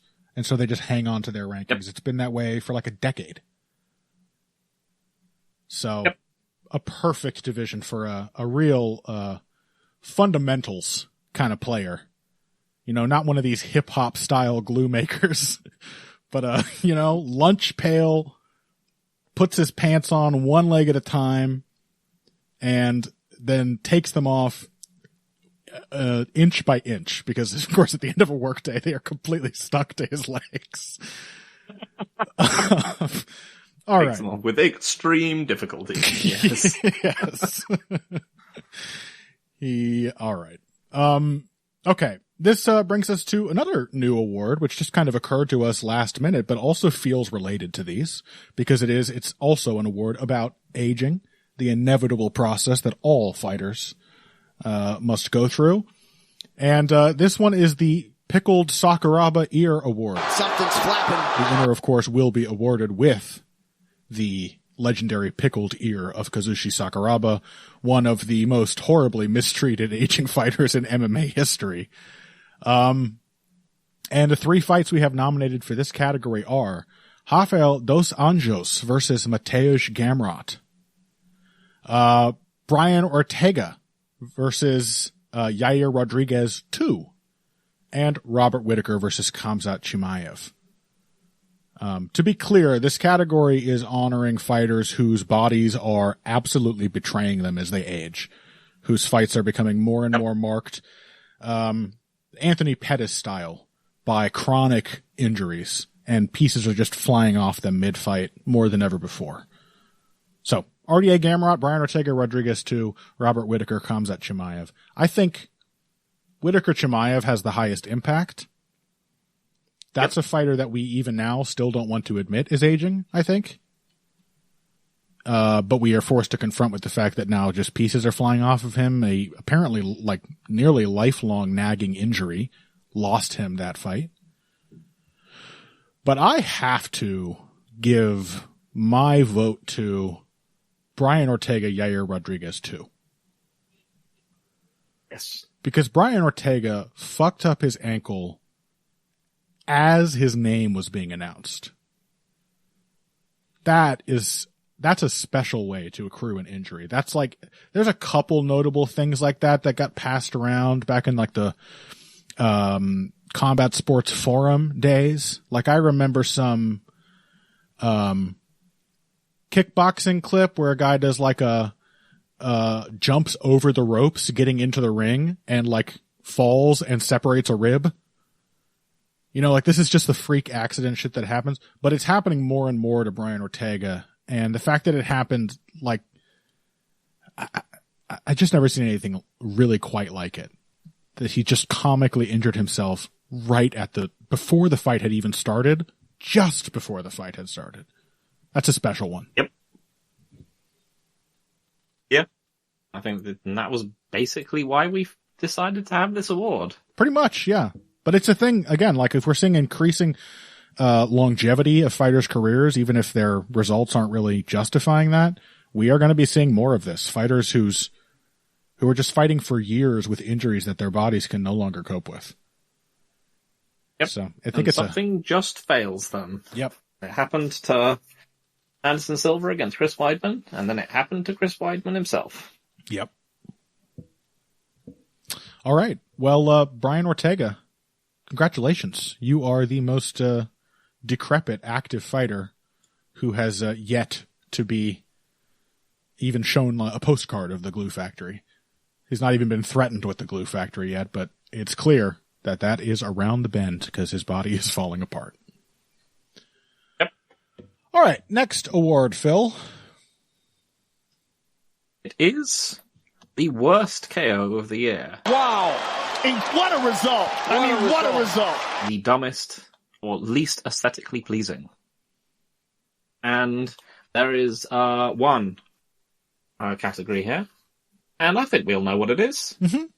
And I will read it as it is written. And it is, fuck off, Shara Bullet. That looked dumb as hell. And boy, did it. And if you're out there right now listening, really thinking, that was a cool KO, what are they talking about? You are stupid. That was really stupid and ugly and dumb. The guy spun around twice. But in opposite directions. Didn't even do a tornado punch. Didn't even do a back fist into tornado punch. No. Yeah. Just he did a double back fist. Back facing his opponent, just sort of slapping behind himself with closed fists. An incredibly stupid looking knockout. Really, really ugly. And then people posted like the clips of him doing it side by side with Brian Fury doing the same moves in Tekken. And you know what? That sequence of moves and those moves, they suck in Tekken 2. Mm. Like, why would you do 2 spinning back fists in a row? It's some stupid fucking taekwondo shit. Like, nah, it's garbage. And yeah, I think he really deserves to be the only nominee here because it's much like Chiesa. It's an innovatively hideous KO. To the extent that it did trick people into liking it because they saw that knockout and they're like, I've never seen that before. It was like the Buckley KO, except really shitty looking. Yeah, it's like septic sucks shit. Yeah.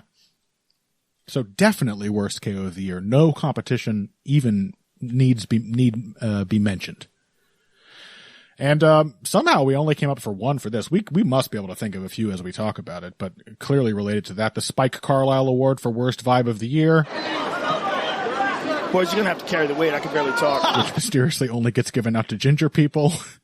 And once again, of course, we had the eponymous Spike Carlisle.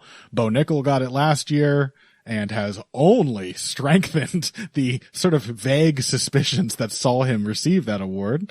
I hope you skeptics out there may agree. You're not so high on his vibes now. We'll talk about that later. But, yeah, Shara Bullet, terrible vibe. I mean, he's just a despicable guy, really. He beat the shit out of some dude in a mall for kissing his girlfriend in public. That is psychotic behavior. Who's the chick who lost to Marina Moroz, who's also a complete psychopath? She follows people to their cars and yells at them in the parking lot. I don't know. You'll know who I'm talking about when I find her name. I only remember her losing extremely satisfyingly to Moroz, which was right around the time Maria Agapova? That's it, yeah. Because that one was right around the time the Russia-Ukraine invasion broke out as well. So it was Moroz, the Ukrainian, versus Agapova, the Russian. And Moroz went out there and had an extremely, uncharacteristically violent win. But yeah, Agapova is a Shara Bullet type person. She's just genuinely, I think, dangerous to be around. Yeah. Not a productive member of society. An unhealthy addition to any community. So, clearly, Shara Bullet is the winner, but there's got to be some other terrible vibes out there, right? Who else can we think of?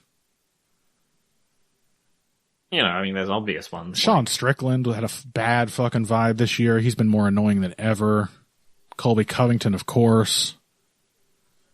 Yeah, there's super generic ones you can pick. You can obviously pick Conor McGregor if you feel like it. Oh my God, Conor McGregor got he got successfully sued for rape this year. If that isn't a bad vibe, I don't know what is. Not to mention he was in that awful Roadhouse remake.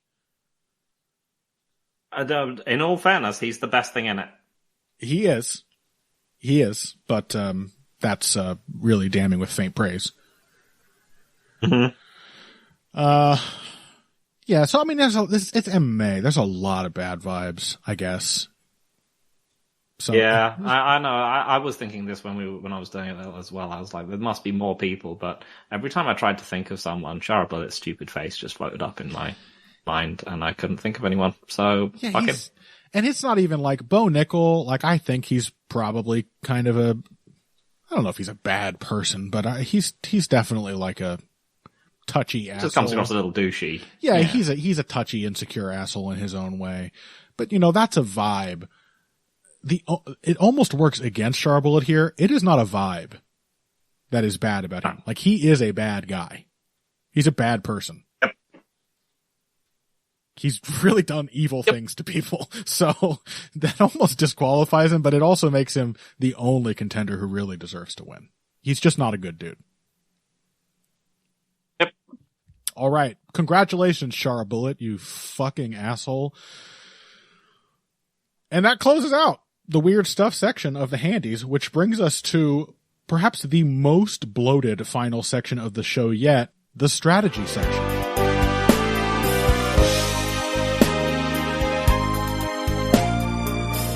Okay, let us get into the final bit of gristle on this bone. The strategy section of the 2024 Handies. Up first, we have the Best Game Plan Award. Wait a minute, are you allowed to do that? I don't know. I don't think you're allowed to do that. Our nominees, Brian Ortega, Yair Rodriguez 2. Bilal, remember the name Muhammad versus Leon Edwards. Umar Nurmagomedov versus Corey Sandhagen. Alexander Usyk versus Tyson Fury 2, I would say, is really the best of the two game plans, a really refined approach. And Ilya Topuria versus Max Holloway. I think all of those are solid nominees. One thing I'll say is that for Topuria Holloway, it maybe works against it a little bit that, I think Max had, well, I don't know if he had a bad game plan. I just think he had a game plan that was never going to win. You know? It certainly makes Topuria's game plan seem more effective, that it's kind of the kind of fight Topuria always wants to have, pressuring somebody, cornering them, knocking them out with combinations. And Max didn't really do anything to not allow that to happen. So, it's not enough of a standout for me. Mm-hmm. Fair enough. Umar Nurmagomedov, who got the Fight Like This Person award. I mean, that's an obvious top contender for best game plan. He fought Corey Sandhagen, yep. Beat him not like Petr Yan beat him. He actually outthought and outworked Corey Sandhagen. He was the craftier, better adapter of the two. So that deserves high marks. What's a favorite for you? I think I think my personal favorite is probably still, I'll remember the name Muhammad against Leon Edwards. Yeah. Because even though it looks slightly predictable in retrospect, you know, it's the fact that, you know, they had their first fight, and there's two major elements to it that you consider, right? Yeah. Which is firstly, in their first fight, that he looked like absolute shit for the very short amount of time that it happened. You know, some of this is just, you know, Leon Edwards stuff. Yeah. And so it gave you the general, you know, Leon Edwards simply lands a head kick on Bilal Muhammad, who has a very large head.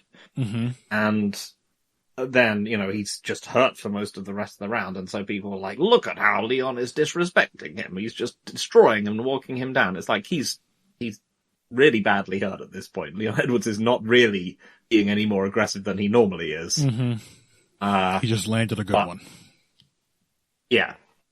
But it's still it wasn't a good look, and Bilal has historically sucked against southpaws. Yeah. Yeah, that's to go out there and, you know, even though we thought, you know, even though I thought that there was a strong chance Bilal could win, I certainly thought that he would have to go through those kind of problems before it happened. Mm-hmm. But instead, he just came out there and he was like, no, Leon Edwards is much too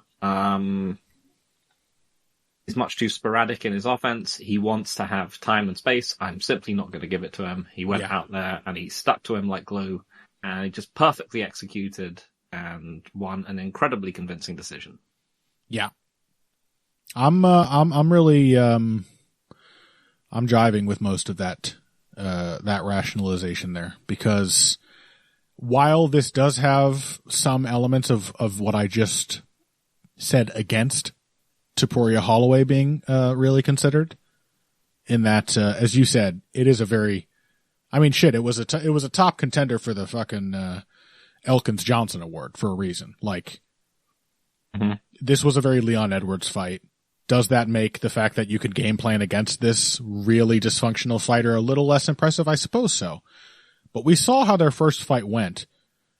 Bilal game planned around the athletic disadvantage well enough that he did not actually have what Elkins Johnson contenders usually look like, which is frequently somebody going through a Darren Elkins level of punishment before winning. Yep. And he completely just cut that part of the fight, which seemed like a necessary part of the fight based on their first encounter, out of the equation. So I think that actually deserves a lot of credit. I mean, clearly he just really, really understood what Leon Edwards' weaknesses were. Yeah. It's one thing to win what, again, looked like a tough matchup on paper from the outside. And then, it's one thing to change that into being like, oh, yeah, maybe this is a winning matchup. But it's a one thing to change what looks like a really tough matchup into just being just being domination. I think we said that at the time. Like, there's maybe no better compliment you can give to somebody's game planning than to say, they made the fight look retroactively predictable. Yep. That's like, I didn't know who was going to win, but when I watched it, I was like, oh, this guy's doing literally all the right things and the other guy isn't. That's a really good, high praise to give any strategy. And, I'm sure Bilal has won this award at least once before, and with good reason. I think he deserves to win it again. Yeah, I agree. Yeah. He's working against the most disadvantages of all the other people on this list, He's the shittiest athlete by far on this list. No doubt. Yeah, Nurmagomedov Sandhagen, you're like very amazingly impressive. He's our Fight Like This award winner. Yeah. But he's also, you just look at him and you're like, man, is he faster than Corey Sandhagen? Right. I compare him to GSP. Bilal, it's like, what if John Fitch was champion? Like, yeah. It means a little more for him to dominate somebody than it does somebody built like GSP. Absolutely. Yeah. All right. Well, let's move on. I think we should reverse these next two. Yeah. I'm down for that. It makes more sense to me. So why don't you take it away with the next category? Okay. The Strategy is for Losers award for good game plans that didn't work. One probably standout contender here, but we have Israel Adesanya against Dricus du Plessis. Mm-hmm. What's Dolidze? Roman Dolidze. What's his first name? Yeah. Against Nasruddin Imavov. I had to look up both of their first names. I had to look up Nasruddin Imavov. It's a bad sign, folks. Yeah, starting to flag. And then Cyril Gane versus Alexander Volkov. And, there's an obvious, I think, frontrunner here. But I will say, I do feel for the sort of tragedy of the Adesanya du Plessis pick. Yes, me too. Because I thought Izzy genuinely did come out doing the things that he needed to.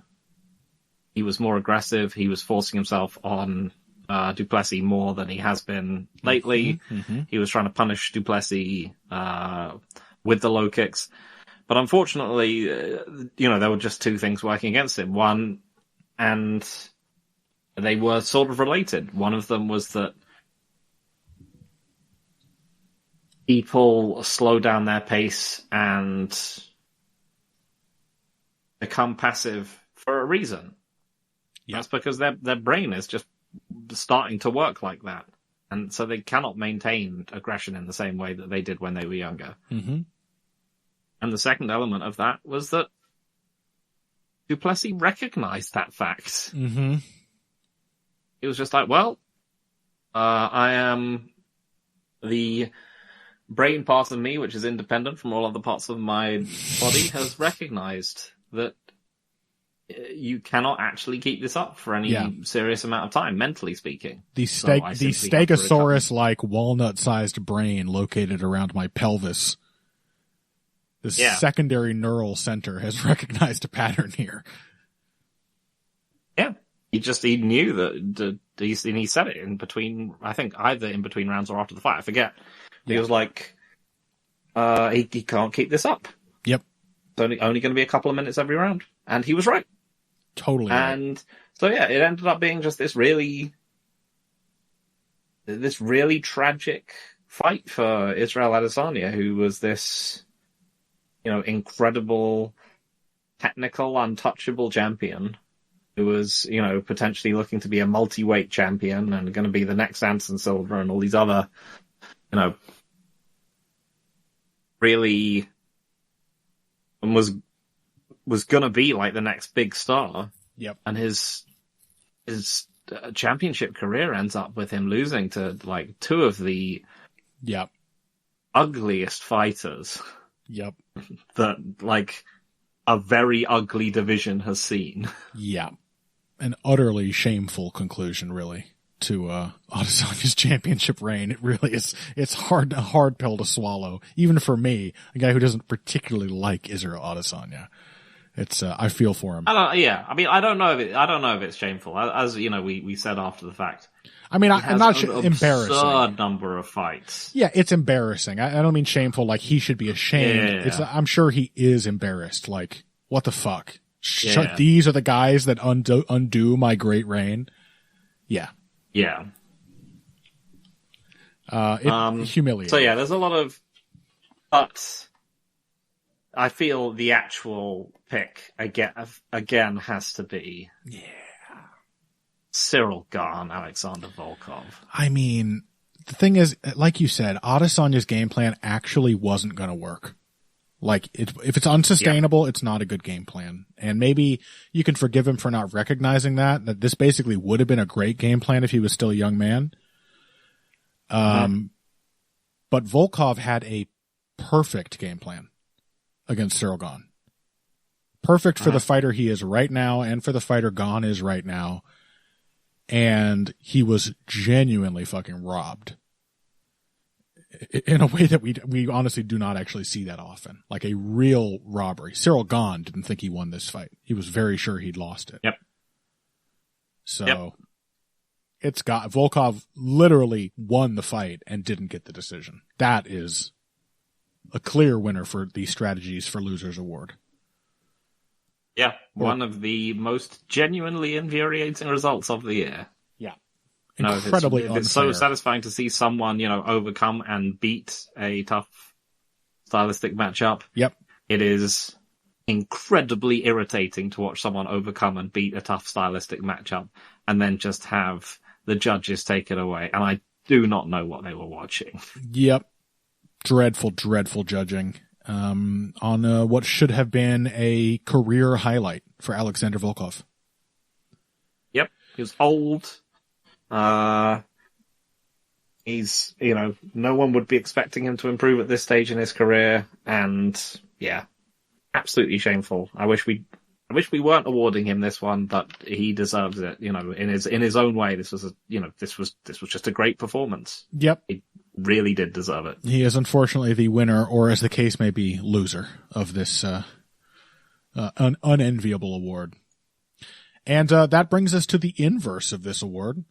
The Hey, That Worked award for shitty game plans that triumphed regardless. There's three scorecards that matter, and it's so ridiculous. One of them. And our nominees, there are quite a lot in this category, it has to be said.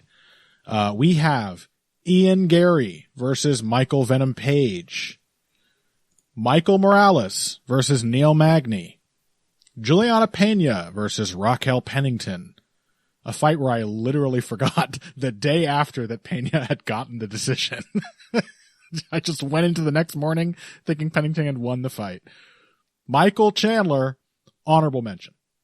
Michael Chandler came so close to getting a Hey, That Worked award for one of the shittiest performances ever that he has to at least be mentioned. Cyril Gane, of course, being the inverse of the Volkov Gane winner. Cyril Gane attempted to leave the building, received accolades regardless. Mario Batista versus Jose Aldo. I suspect this might be a favorite of yours, Phil. Another Neil Magny fight. This one, the comeback win over Mike Malott. Lerone Murphy undoing all the good work he accomplished against Edson Barboza with a really dumb performance against Dan Ige. And Shara Bullet, this time versus bodybuilder and, as far as I can tell, amateur MMA fighter, semi-pro MMA fighter, Antonio Tricoli. He could barely figure out how to outfox a fucking, Instagram himbo. That's a lot of bad game plans that resulted in wins. Some of them because of hinky judging, but largely because the opponent's, for a variety of reasons. Like Mike Malott, he just imploded. It was a prospect loss of spectacular proportions. Yep. Michael Morales was a glue factory athletic cheater win over Neil Magny. A whole different kind of game plan was nonsense, but you won the fight anyway. Pennington. I mean, he wasn't. The other thing is that like he wasn't game planning. No, there was no game plan at all. He was just like, what's happening here? What's this guy doing? Yeah, should just tried knocking his head off. That's the epitome of a shitty game plan: is no game plan. Yeah, I mean, I don't think there's any like super standouts this year. Everyone just kind of sucked. Yeah, there's no like the best kind of shitty game plan is where someone comes in against an opponent and they're like, I'm going to jump gillies on this guy. And they just do it like 6 times in a row and then it works on the 7th one. Yeah, just as they're about to lose. Yeah. Like they do something. Yeah, or like Michael Chandler. If he'd won that fight against Oliveira, that would have been an absolute all-timer. Oh, absolutely. Wait, how did we not pick Michael Chandler, Charles Oliveira for Nick Lentz? Oh, yeah. Charles Oliveira? Because...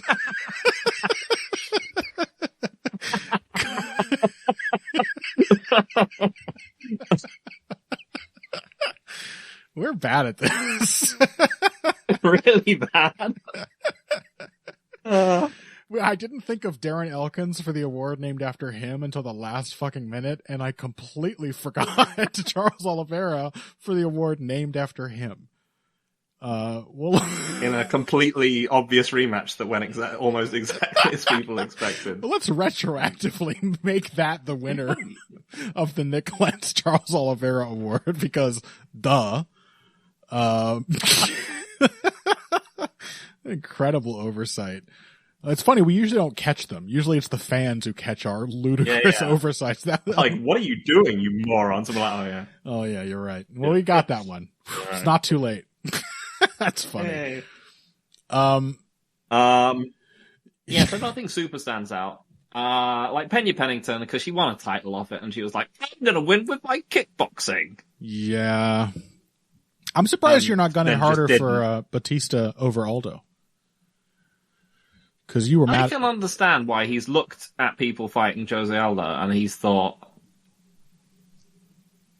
Also, I think actually no, yeah, you're right. Because he looked at Jose Aldo and he saw people winning by piling the pressure on and just ramping up the pace beyond the point where Jose could handle it. Yeah. And he also saw Alexander Volkanovski and Merab Dvalishvili holding him up against the cage a bunch. And the thing is, he did both. I think he started out very aggressive, putting the jab in Aldo's face, testing him, pushing him back, and countering when he threw. Like, he was putting a pressure kind of performance on Aldo to start, and the wrestling was a component. And then the focus shifted really in the 3rd round. I mean, that's the one where it goes off the rails for Batista. Yeah, because he realized that he's just not good enough in round 2. Well, he's just like, oh, I'm not built for this. Yeah. Let's just try and escape. But I don't know if it's fair to call that the rest of the fight an overall shitty game plan. Maybe just a... It is, but yeah, I mean, it was pretty bad, because the whole point of having the focused pressuring start is that, like, oh yeah, is that when that's when it's not going to work. Like, that's true. If you're going to have the high pace, that's the hard do it part. At the end of the fight. Yeah. After you've been tiring him out by holding him against the fence. Don't do the whole thing backwards. Yeah, I suppose that's true. You're gonna invoke the kind of Brian Stan soundbite of like, you want to make the champion work, this is how he works, and then right around the point when you've sort of actually accomplished the thing where you make him work too hard, you kind of also stop working. Yeah, this was 2 different Aldo game plans, pasted together, but it was also the wrong parts, This was the fucking mermaid with the fish head on top and the legs on the bottom kind of synthesis of things. You know, you have stuck the wrong two parts together, Mario Batista, and thus you have won the Hey That Worked award for shitty game plans that triumph regardless. I mean, no love for Ian Gary. Having it was pretty bad. Exactly the wrong at least idea. He did actually win. I mean, nobody won. He had exactly the wrong idea of how to fight Michael Venom Page. I mean, he didn't have even a component of a working game plan. You're right. That's my top contender. I think it's like, I better not throw any low kicks because you're ready to counter them. It was ludicrous. Terrible decision making. I mean, horribly bad decision making from Gary in that fight. That's my winner. I'm sympathetic to the Batista Aldo one, even though it was a shock to me at the time to discover that people were so upset about the decision. We'll watch it on the Depressed Us at some point, Connor. And I'll realize my error. You will realize. But all right, I'll give you Gary Page if you want it. I want it. It was a bad one, man. Ian Gary, Ian Gary has really destroyed my impression of him this year. As a smart thinking fighter, I'm like, oh no, he's actually just as blinkered and stuck in his ways as your average MMA striker. He's just more smug about it, I guess. Okay, fine. Lerone Murphy, Danny Ige should be mentioned too, but whatever. I'm done with this category. Let's move on to a perennial favorite. And Phil, this one is for you.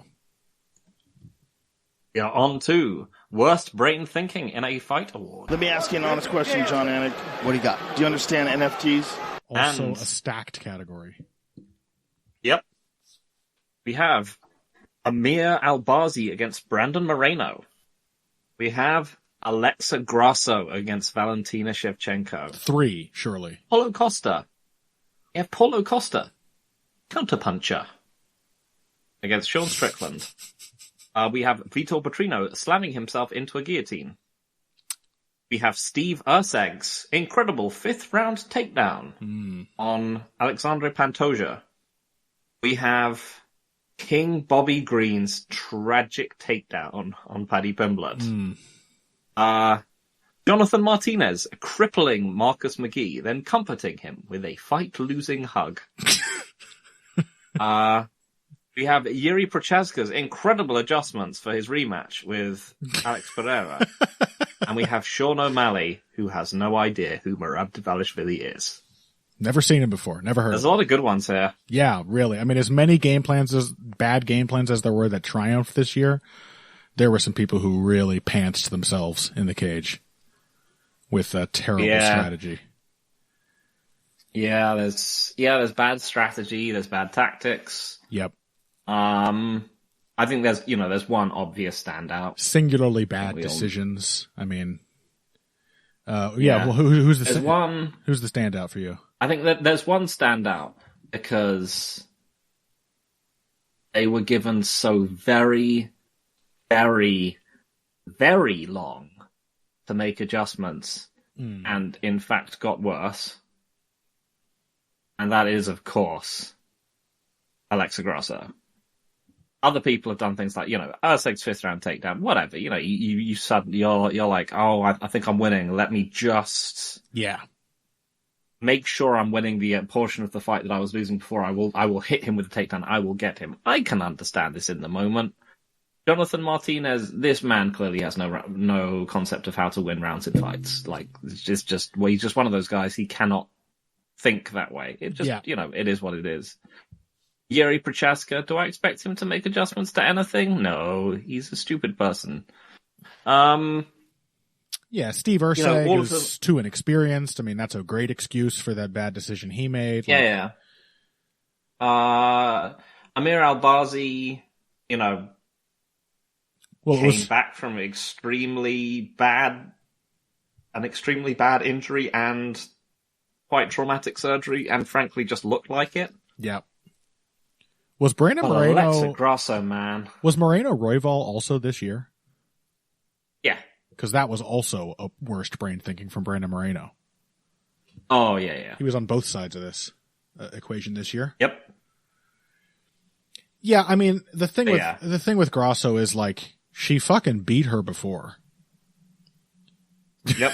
Like, it's not like the Urseg Pantoja thing where, like, you know, on one hand, it's like, yeah, Shevchenko has all this championship experience and other combat sports experience. You might expect some bad decisions, but it is the curiously inverted shape of this trilogy where somehow Grasso starts out winning with a kind of novel approach that really very few women have even tried against Shevchenko. And then forgetting even that much over the course of the series, to the point that she ends up succumbing to pretty much the most basic version of Valentina Shevchenko's game with, as we noted on the Depressed Us last week, a genuinely historic adjustment. The first adjustment Valentina Shevchenko has ever made in her style. So it doesn't soften the blow much for Grasso. I mean, how did she not learn anything about how to fight Shevchenko? How did she go through 3 fights with her and not have better takedown defense? She had worse defensive wrestling by the 3rd fight. Like, it genuinely got technically worse. Yep. And as we heard hearsay from Zane, this is genuinely worst brain thinking too. It's not like a bad game plan, because the story is, the scuttlebutt is that this is all Alexa Grasso, that she is not a disciplined fighter, she doesn't care, and she was not doing what her coaches trained her to do. Which I believe, looking at those performances, just listless, just it kind of like almost, I don't know, kind of reprehensible to me. I know it sounds like a strong word, but I'm like, what the fuck are you doing? This is, don't you care about winning these fights? Why are you not trying? It just looked like she just didn't try. Yeah, it felt like it felt like so. The adaptation was so negative. Like, you know, as you said, she actually got worse. It felt like Alexander Romanov. It felt like she was actually like freaking herself out over being champion. And that it was actually just making her worse. Maybe that's like she just, you know, retreated into a into a world where she wasn't paying attention to what was happening around her, and she just, you know, went to the gym and sparred a bit and grappled a bit, and then, you know, was trying to hide away from the fact that she was champion, because you can't really come up with any other explanations for why because, as I said after the first fight, when that kind of situation happens, when you have a younger fighter who sort of beats an older one, even if it looks sort of close or competitive, or you know, or you thought like the finish was weird, nothing like that. What happens is that you should almost always pick the younger fighter in the rematch, because they just come in with more confidence and they're more willing to make changes, and they know that they can do it this time. And simply time has moved on. Simply time has moved on. Yeah. The older fighter has continued aging all this time. So naturally, odds should favor the younger fighter as it goes on. Yeah. And so I did pick Grasso in the rematch, and then she kind of won, and sort of. Well, sorry, it was a draw. It was a draw. Really, you know, it wasn't great. And then they had their 3rd match, and the older, you know, the older fighter has simply adapted past her. Yep. Yeah. Something is wrong there. Yeah. I mean, for all we know, maybe this just Grasso does not happen. Maybe you're right. Maybe Grasso's like being champion, like depressed her and made her really anxious. And so she just started to affect a sort of, I don't really care about this attitude to protect herself emotionally. People do stuff like that. Yeah, I mean, it did something. It might have been so important to her that she couldn't, that she literally couldn't, you know, couldn't face up to it. She couldn't. Because game planning implies that you might lose. Yeah. I don't know, but yeah, there's clear winner. Other than that, it's just insanity how how poor she looked. Clear winner, and it's a clear winner despite the fact that I think there are some other really strong contenders here, like some singular moments of idiocy, like the Petrino guillotine, horrible just overall game plans. Paulo Costa against Strickland, O'Malley against Dwalish-Willie. I don't know that he really had great chances of winning that fight. We pretty much said he had to win early anyway, but he certainly did not make any of the right decisions. I don't know what his game plan was at all.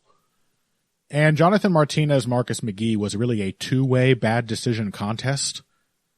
Both fighters made each other look like shit by just fighting like much dumber versions of themselves than they needed to. So there's some competition here, really. But it's got to be Grasso. She had 3 fights with Shevchenko. He's just got worse and worse at fighting her. It doesn't make sense. Yeah. It's a strong field, but again, being out-adapted by one of the most... stuck in her ways, robotic. Yeah, it's nuts. Absolutely horrific. Yeah. All right. Well, that brings us to I think, returning award. I don't think we had this one last year. But I'm sure we did, because we have a returning champion. Do we? Michael Chandler, is he a champion? He better be. I'm not sure if he is. He must be. When did the Poirier blood in? That was last year, so it had to be him. That was last year, yeah. Okay. He definitely won for that. Okay, yeah, he must have. If he didn't, then it was one of our most tragic oversights yet. This is, of course, the Safarov Award for Strategic Foulness. And then Chandler just empties the tank, goes full on Iron Mike style, and just goes and gets him. He drops him, throws about 40 punches right to the back of the head. But who's going to stop him? I mean, it's amazing. And our nominees are Michael Chandler, eye pokes, fence grabs, 10,000 rabbit punches. Kelvin Gastelum horrifically blows weight, then proceeds to look absolutely fine out wrestling Daniel Rodriguez, i.e. he didn't try to cut weight. Brian Battle, see above, but this time versus Randy Brown. And Ariane Carnelossi versus Melissa Rodriguez gets front kicked and then eats a grazing headbutt and decides that enough is enough.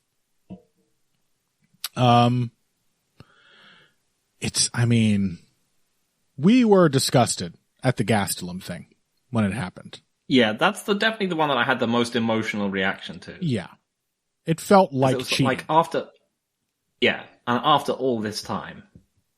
And it wasn't even just, it was the fact that A, he's done it so many times before, and B, the fact that he's never fought anyone like that. Yeah. Well, at least not since he was, 21 years old. Yeah, exactly. He hasn't done that to anyone else. He came in fat and he fought fat. Yep. Yeah, as far as I can tell, it was an entirely deliberate. If not deliberate by by action, then deliberate by inaction. That he didn't bother. He just clearly did not bother to cut the weight. Yeah. But Michael Chandler remains just a paragon. And I have this particularly in mind because this was the year of Michael Chandler refusing to accept the pity of lesser beings for getting robbed of the Conor McGregor matchup that everybody except Michael Chandler knew was never going to happen. So he's been on my mind, and thinking of Michael Chandler in the context of a guy who is or is not deserving of pity forces one to recognize just how fucking fake Michael Chandler is as a person. Because Michael Chandler's persona is like Bo Nickel, that of the upstanding American dream, hustle, grind set, yada, yada, yada. You can achieve anything through hard work and he doesn't do a lot of cussing, or he just tries to portray himself as a very PR manicured persona. And he is a grimy, greasy motherfucker at his core. So the contrast really helps for Michael Chandler. But Gastelum pissed me off the most. I already knew that Michael Chandler was a dirty motherfucker. Gastelum, I don't think I ever recognized the degree to which his weight misses may have been basically deliberate until this fight, where he just clearly didn't try to arrive at the contracted weight limit. So yeah, I'm gunning for Gastelum. I mean, for this one, this is art. What's that? You cut out a minute. Because, sorry, for me, this one is a sort of battle between emotion and art. Mm. Because, yeah, Calvin Gastelum, I think, was the most annoyed I've been watching someone fouling this year. I mean, especially, you know, as I said, he doesn't really fight like that, and then you were just like, yeah, you probably just can't even beat Daniel Rodriguez boxing with him. Yeah. So you're not actually good at it because you've never learned. This is how you win. But on the other hand, Michael Chandler is such a good fouler. Like, yeah. Like we do need to recognize, like, I don't know, if Saparbek Safarov is out there and he's, you know, managed to pull a TV out of the dumpster and hooked it up somehow, you know, stolen some electricity to hook it up to. He's out there. He's watching over us, or rather, generator or something. He's watching over us, or rather, looking up our skirts from the bushes.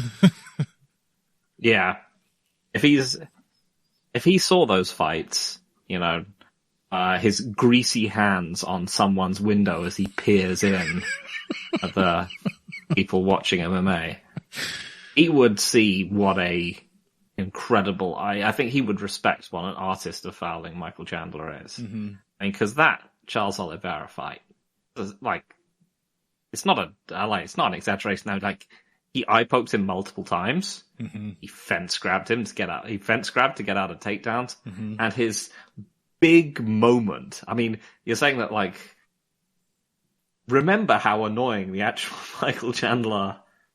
Like his big moment where it's like, oh, he's gonna finally come back after taking this beating, and it's, as you said, it's this horrific distortion of, like, this American champion ideal. You know, right. You can think that there's there's like one of those films like Warrior, which would be about someone who's, the way that Michael Chandler envisions himself is, you know, this American hero who just gets by with just pure work and grit and so on. Yeah. And he has that fight with Charles Oliveira and he's getting the shit kicked out of him. And then he comes back and he's suddenly storming ahead.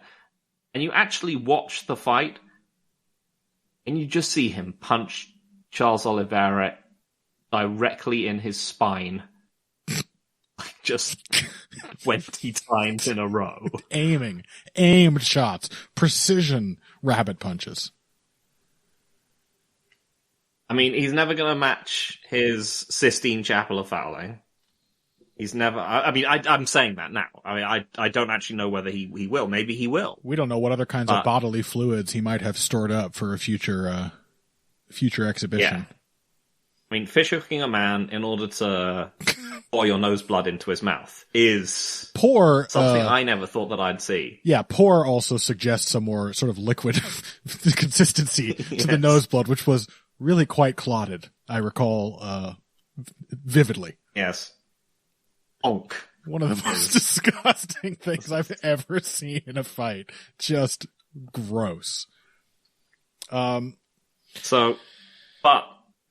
this was him proving that maybe he's never going to reach the pinnacle of his greatest artwork, but he is still out there producing. Yeah. Producing art that I honestly, I don't really think anyone else can match. Yeah.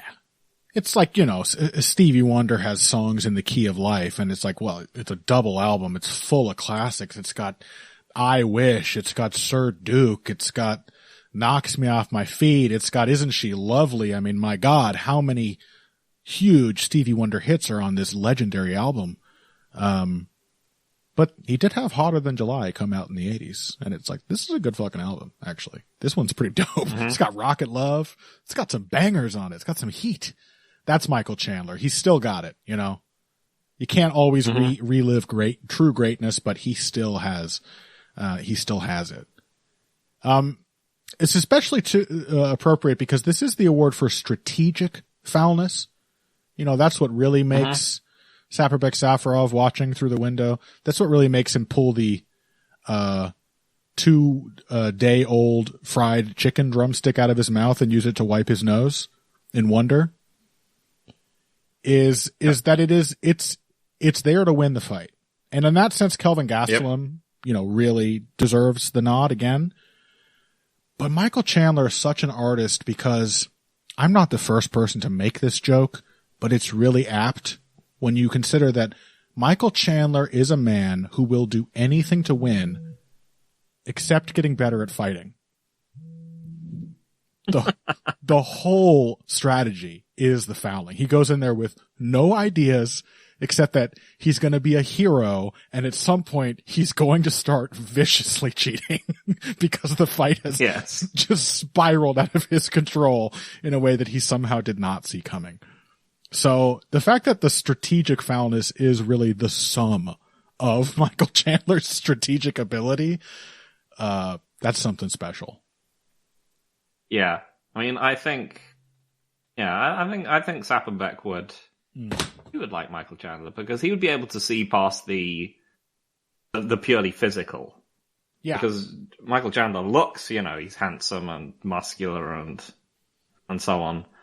And Saparbek Safarov, looks like a homeless man. And Patrick Wyman is not getting fired up for Saparbek Safarov. Let's say that.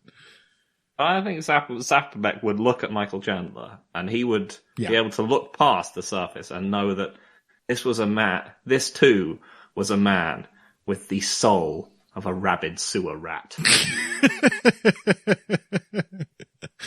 Yeah. It's like a Jake Gyllenhaal Roadhouse remake accepted meeting Philip Seymour Hoffman. You're like, one of these guys is brilliant in a much sort of grosser, seedier way than the other. He's not charming. He's not a leading man. But if the two of them sat down to talk, they would know that game recognized game. Both good actors. Yep.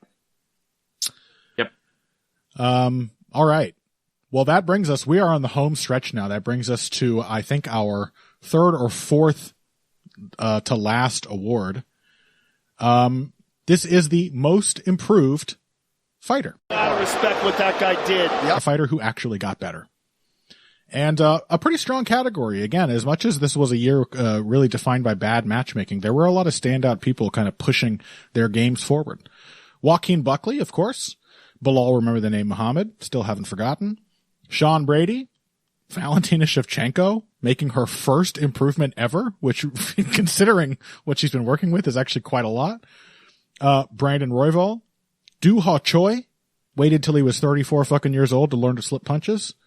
OSP, the prime beneficiary of the UFC's now lax drug testing rules. Yusuf Zalal and Yan Xiaonan. A lot of fighters who really made a name for themselves this year and really sort of defined what kind of fighter they could be. Showed us their potential. Yeah. Yeah. I feel like giving it to Bilal, remember the name Muhammad, would be overkill. Yeah. He's also been such a slow and steady progression fighter that, again, it would be, I don't. There's nothing surprising about him. I think Sean Brady is someone that I've been genuinely pretty impressed with. Same. In fact, he should have probably gotten a nod for good game planning. Yeah.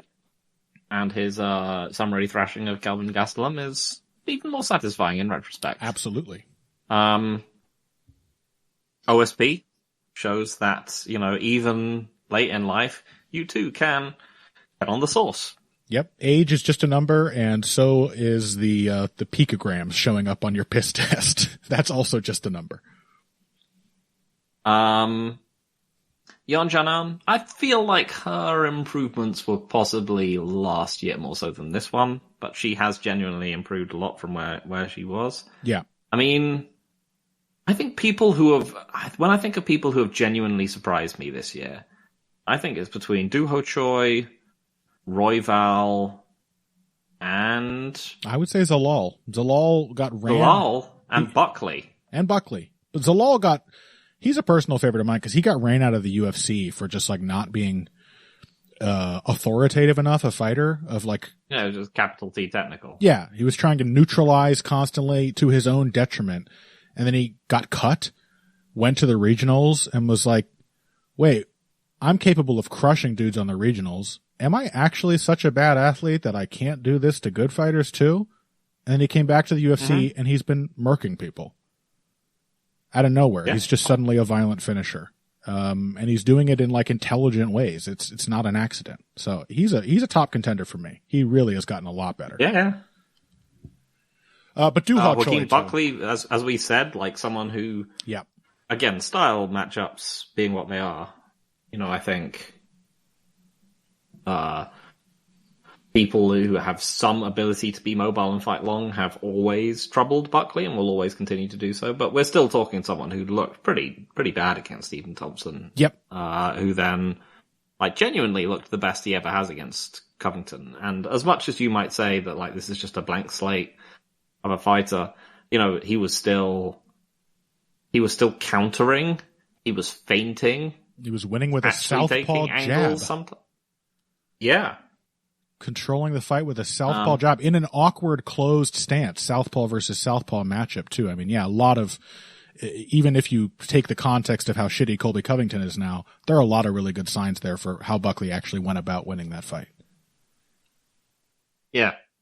But you know what? I think I'm down for the Zalal pick. Yeah. Because I think, Buckley is, again, the Thompson fight is on the one hand, you're like, oh, this is an improvement thing. And then on the other, you're like, maybe Kevin Holland would just knock you out again.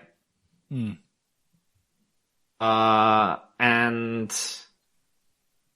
he's such like an athletic force. And the people he's fighting are so very old.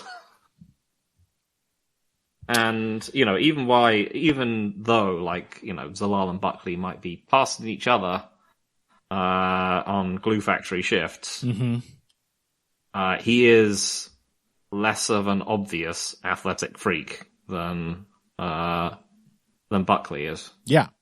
And he's had much more of a turnaround. Buckley was doing crazy, violent, athletic things to people from the start. Zalal had to actually unlock that sort of aspect of his fighting style in a Drew Dober kind of way. Honorable mention, of course, to Doo Ho Choi, who just won a fight almost entirely with defense that he did not possess at all for the entirety of his career up to this point. As an old fighter who hasn't won a fight in 8 years, at least up to a recent point, he hadn't won in 8 years. And then he came back in a fight that everyone expected to be a stupid brawl and just very classily took Nate Landwehr apart at the joints. That's a huge improvement, even if it's just one fight. I mean, it's such a stark contrast to what Doo Ho Choi was capable of before. And on that note, I really do actually think Valentina Shevchenko deserves mention here because she is one of the most stuck in her ways fighters I've ever seen. There is I did put her in there to annoy you, but clearly, I do also agree that, like, change becomes harder as you're older. Yeah, and she has, and even beyond that, she just has a super defined comfort zone. She is a risk-averse fighter at her core. So, like, doing anything new, she just doesn't. All her fights are the fucking same. And she learned how to set up shot takedowns with her hands to decisively beat Alexa Grasso. So, credit. It's her first improvement ever, and it was a good one. Also, another small shout out would be to Alexander Volkov. Yeah, just a one fight improvement, but a great one. I thought was well on his way out after the loss to Tom Aspinall, and instead has reeled off what should be 5 straight wins, including finishing Jairzinho Rosenstrike. I love you, Alexander Volkov. Thank you, sir. You did your best to save us from more Jairzinho Rosenstrike main events. Yep.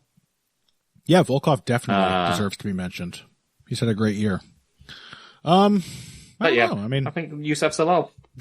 I'm very impressed. Yeah, Zalal is actually good. And nobody saw that coming, not even Yusuf Zalal. All right, next category, Phil.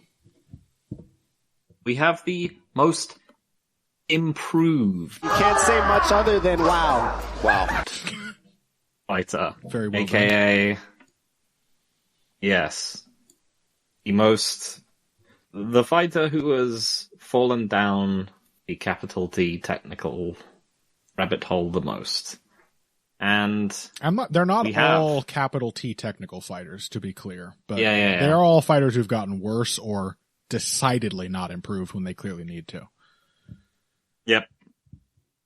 We have Alexa Grasso, Vitor Petrino, Colby Covington, Ian Gary, Tai Tuivasa, Rose Namajunas, Edmund Shabazian, and Raul Rosas Jr. Raul Rosas. He's Raul Rosas Jr. I need to stop, You're doing the inverse of what Zane does. the Portuguese thing. Zane somehow still thinks Portuguese words are pronounced like Spanish, despite having covered this sport for 20 fucking years or whatever it is. And you think everyone's Portuguese. Who jumps out at me from this one? I mean, Grasso, the whole reason we really gave her such strong contention for the shitty game plans is that she got so much worse. So has to be, maybe we don't give it to her because we basically already gave her a very similar honor, but I don't know. I'm perfectly happy to give people, we gave a similar award to Rose Namajunas. I mean, and this is the thing, is that most improved is a rate of change question. So people who have won this award, or in some cases even being nominated before, can't really win it again. Because there's only so much you can, quote unquote, improve. Yeah. Because I'm pretty sure last year Colby Covington won. Probably, yeah. And he's certainly not gotten any better, but he hasn't really gotten worse either. He's exactly as shitty as he was last year. You know what? I think he actually tried against Buckley. He did. Did he? But it was just the Adesanya thing. It's just he would try to go after him at the beginning of the round. That's true. Cannot maintain it at all. Yeah, that's true. I don't want to give it to him again anyway. I'm sick of even having to think about Colby Covington at this point. So. Yep. Tai Tuivasa. So it's between. I think it's between Grasso and Gary.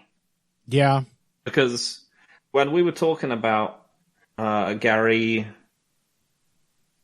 against Shavkat, I was saying, can Gary lead that much? You're like, yeah, he can. And I look back at his fights and I'm like, oh yeah, there are people that he can lead against. That he's able to lead against. He's just not doing it here. And yeah, I think we're just seeing increasingly negative game plans from him. Yep. He's becoming less confident that he can actually beat people. Yep. And he's just trying to look for ways to reduce the risk in the fight and is, now starting to lose fights because of it. Yep.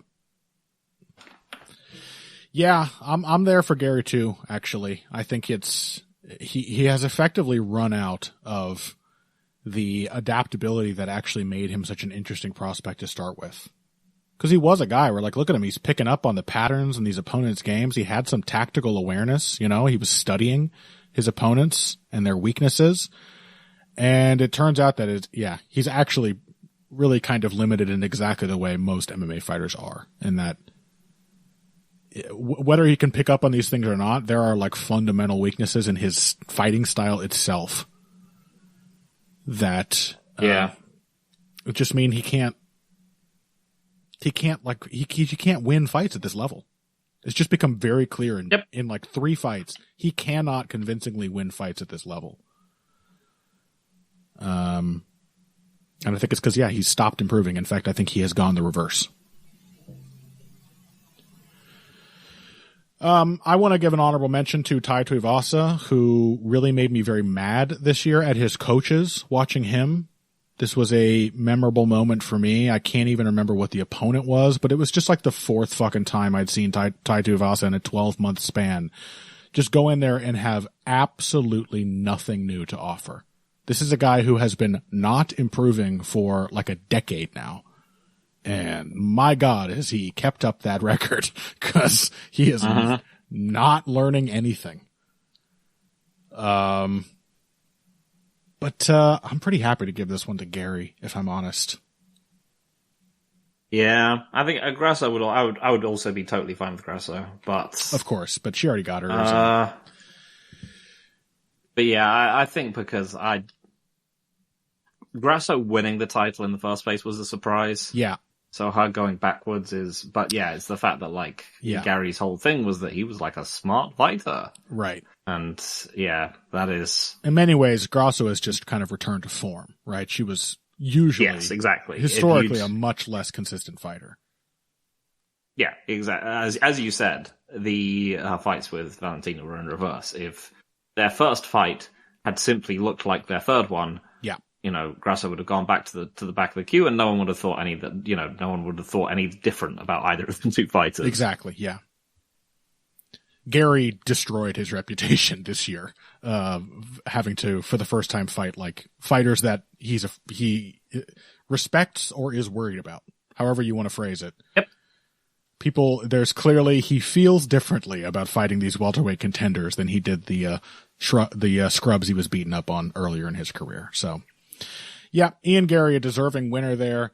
This next one is basically just recovering ground. So I think now is the time, Phil, when we move on to the showpiece of the 2024 Handies, our absolutely stacked, loaded, and chock full post-fight rationalization award.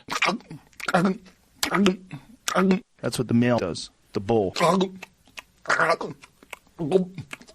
Just slowly choking this thing down. That's how bad they want dick. Now, what I propose, Phil, is that you read off just the nominees' names, and then we'll alternate going through, because all of these require quotes to make it clear what is being rationalized and how badly these fighters are at using their brains to do that. So, give me the nominees for best post-fight rationalization. So wait a minute, how are we doing this?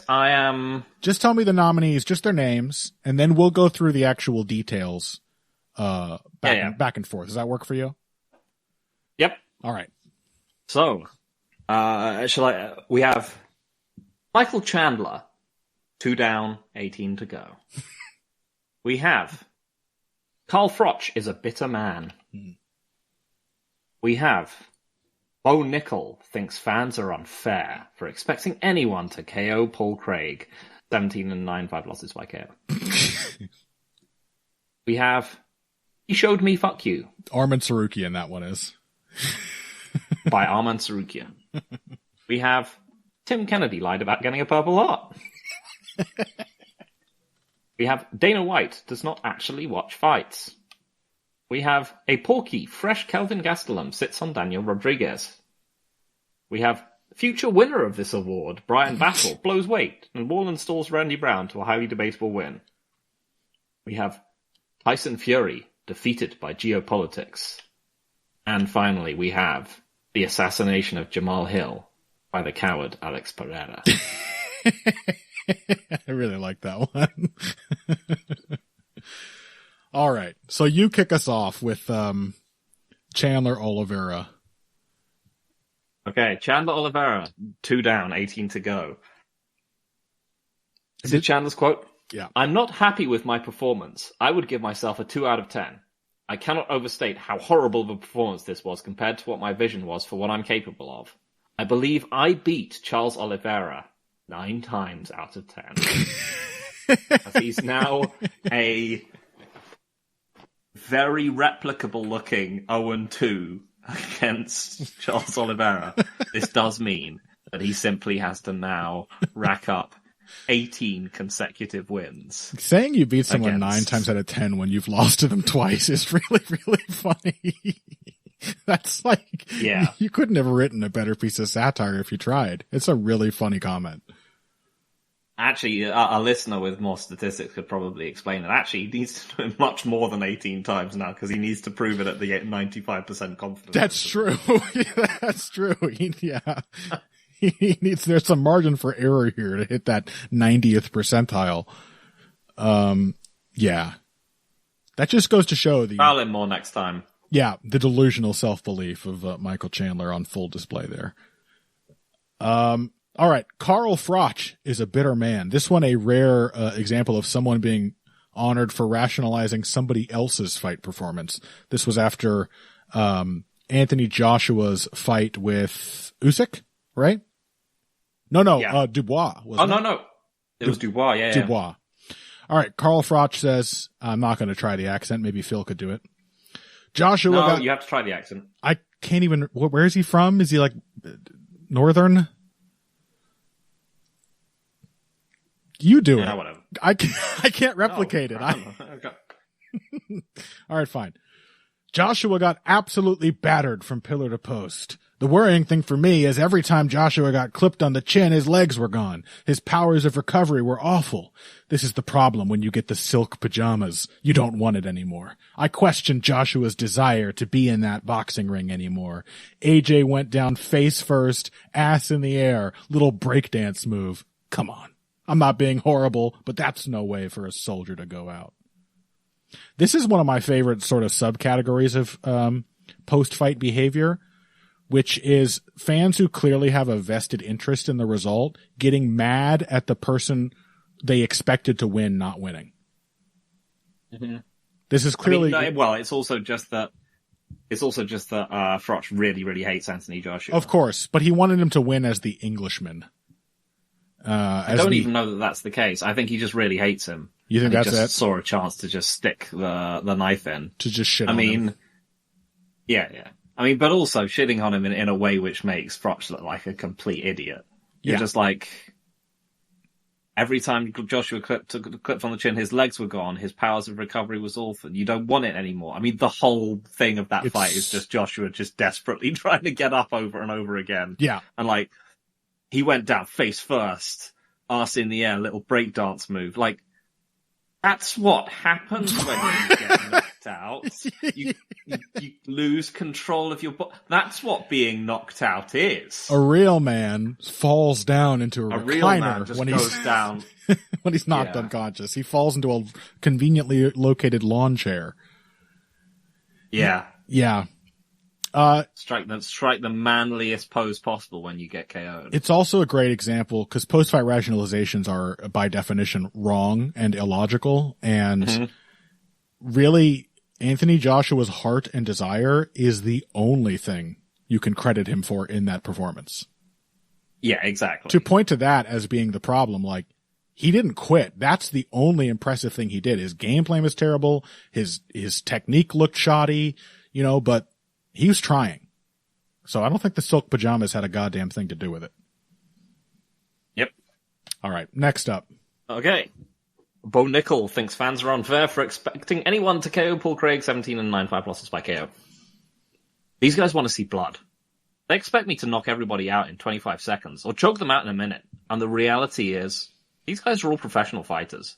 I'm fired up about that performance. I dominated him. I cut him. I was happy with it. John Jones, GSP, Mighty Mouse, they're winning decisions over tough guys. Paul Craig has 26 real fights, and I have 6, And I whooped him for 15 minutes, so I'm fired up. Yeah. Is anybody who's skeptical about me saying Bo Nickel had a bad vibe? Have you amended your opinion at all? Because of comments like that? I don't know. Very Rose Namajunas versus Carla Esparza, isn't it? Like, it really is. Just to pretend that, like, it's okay for you to have, like, a prospecty performance, by the way, where you don't know what you don't know, and Paul Craig, embarrassingly, is the guy to show that to you, but don't justify that by saying that Paul Craig is secretly impossible to knock out. It is, in fact, the main way he loses. And Bo Nickel had a terrible fucking game plan for fighting him.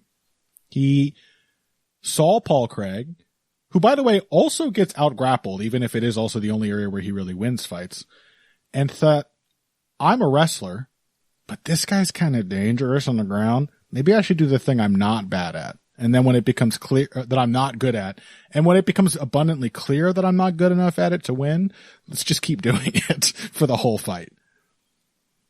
And to rationalize that kind of performance as, well, Paul, you just don't understand how great Paul Craig is. I'm like GSP. Yeah. Fighting. Yeah. Yeah. You made the, Chris Weidman comparison if we're talking about other, like, blue chip wrestling prospects. And what was the fight, do you recall? At this point in Chris Weidman's career, he was... knocking out Anderson Silva. Yeah. You ain't GSP, dude. You ain't GSP. Sorry. It's okay. Most people aren't, you know? We'd all love to be GSP, but... All right, next up.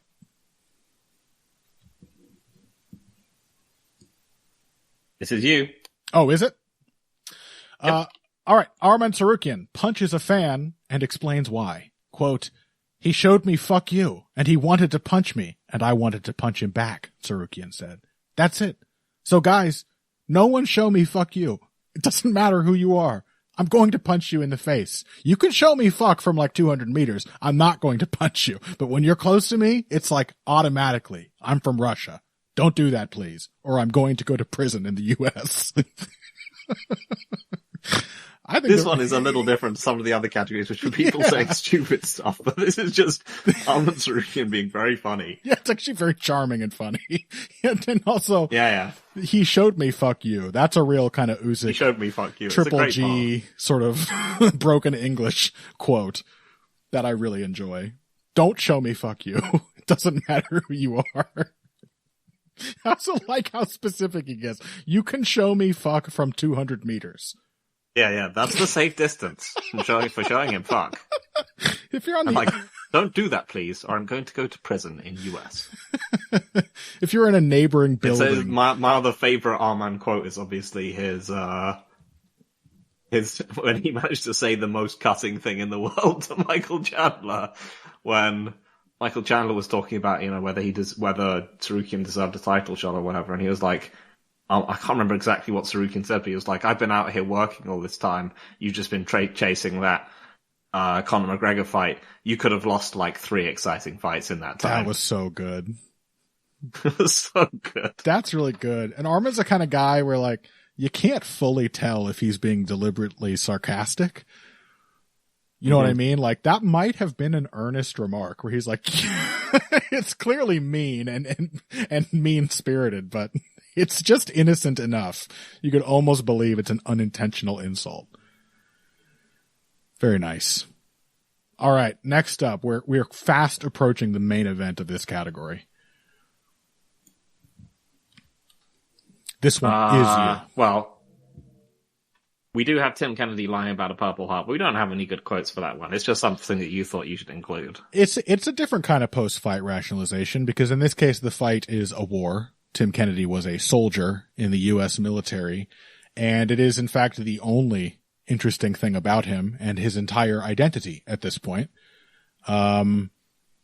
And it's really funny that Tim Kennedy is such a shitty person that his experience in war, a place where I'm quite sure he actually did kill human beings, his experience was, I wish I'd got injured so people would think I was cool.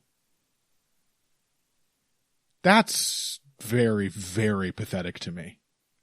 Like, there's a lot of people out there stealing valor, and frankly, I don't give a fuck about it. You know, I don't give a fuck about people stealing the respect that troops deserve or whatever. You know, who cares? But Tim Kennedy is a fucking troop. It's his whole thing. And he still stole valor because he didn't think his military service was cool enough. Something very gross about it to me. I mean, Tim Kennedy strikes me as a somewhat crazy person who probably has just invented false memories for himself. Oh, absolutely. Like Chris Kyle when he said he shot the looters at Hurricane Katrina. That Tim Kennedy's the same type of dude. Yes. Hopefully less sort of chilling than what what I've heard of the Chris Kyle story. The fact that he's preparing his daughter for life in the world by kidnapping her between sessions of shirtless waterboarding with his military buddies in the backyard suggests to me that a shooting range accident is not out of the cards for Tim Kennedy's future. He's very much still in that world. Anyway, on lighter notes, Dana White does not actually watch fights. Am I going to try and do Dana White? Yeah, absolutely. Let's hear it. This is about the Movsarioveloev versus Arnold Allen fight, by the way. He's on, I think he's like 18 or 19 or 90 wins. I can't do it. And that fight sucked the wind right out of the arena tonight. So it might bum him out, but he's got to deal with it. Yeah, that was the least fun fight anybody's ever seen. So he doesn't have much to complain about. You know who lost that fight? The fans. Yeah. So yeah, he doesn't have much to bitch about on that one. Let's just, since the fans... This was just one of the weirdest reactions to a fight I've... Yeah. I just watched that fight and I was just like, this was a cool fight, man. It was a great fight. Not fight of the year, but it was a really good fight.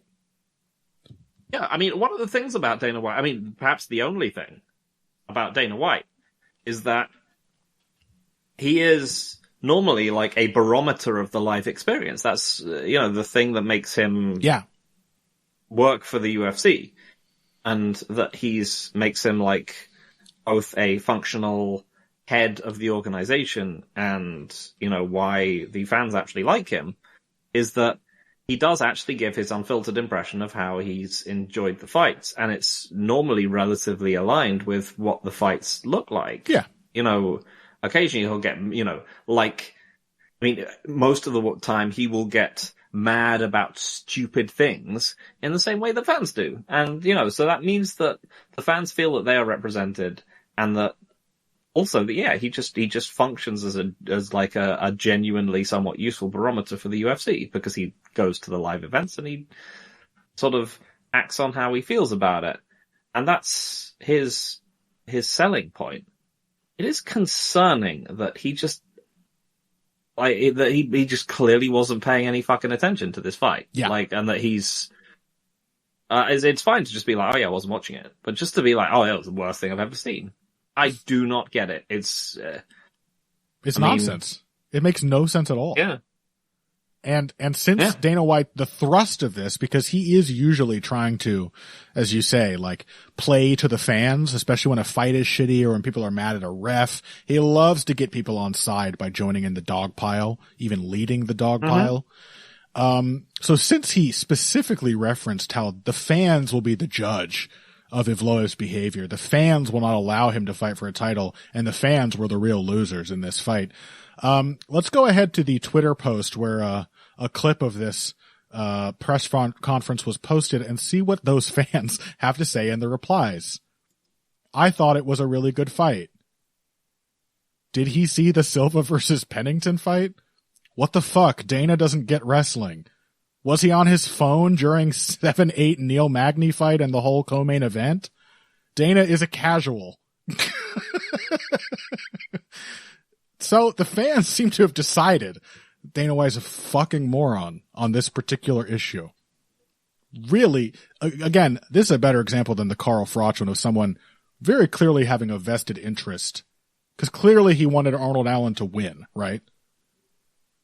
That's why, I guess. That's the only reason why he could possibly be upset and think it was shitty, because the guy he wanted to win lost, and lost because the opponent was better at controlling him. That's the only circumstance in which you find that fight unsatisfying, is if you really wanted Allen to win. That is true. Yeah. And you hate seeing somebody... Why do you care that much? Who knows? I don't know.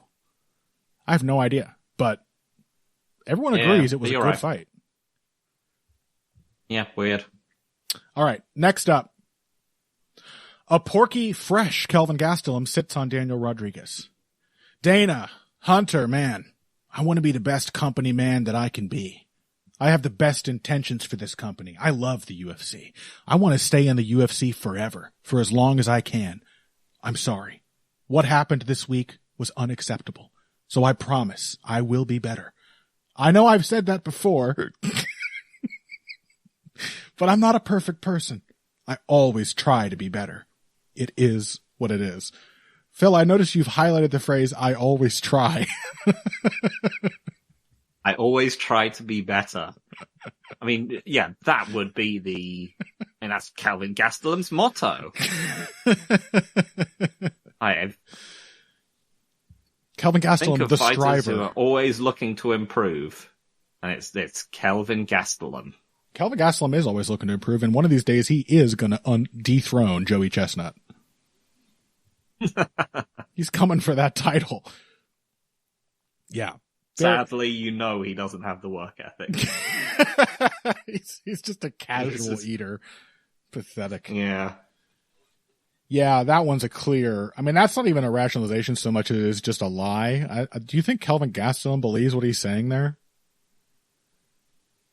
Actually, he probably does. He's just trying to. He's. You know, it's just the.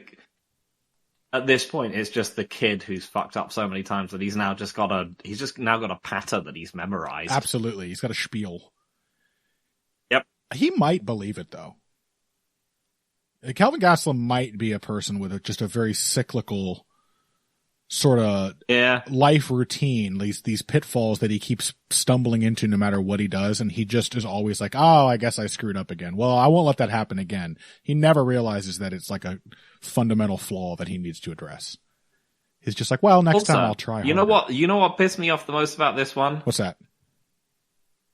Who's he apologizing to? Dana and Hunter. Yeah. Oh, good fucking point.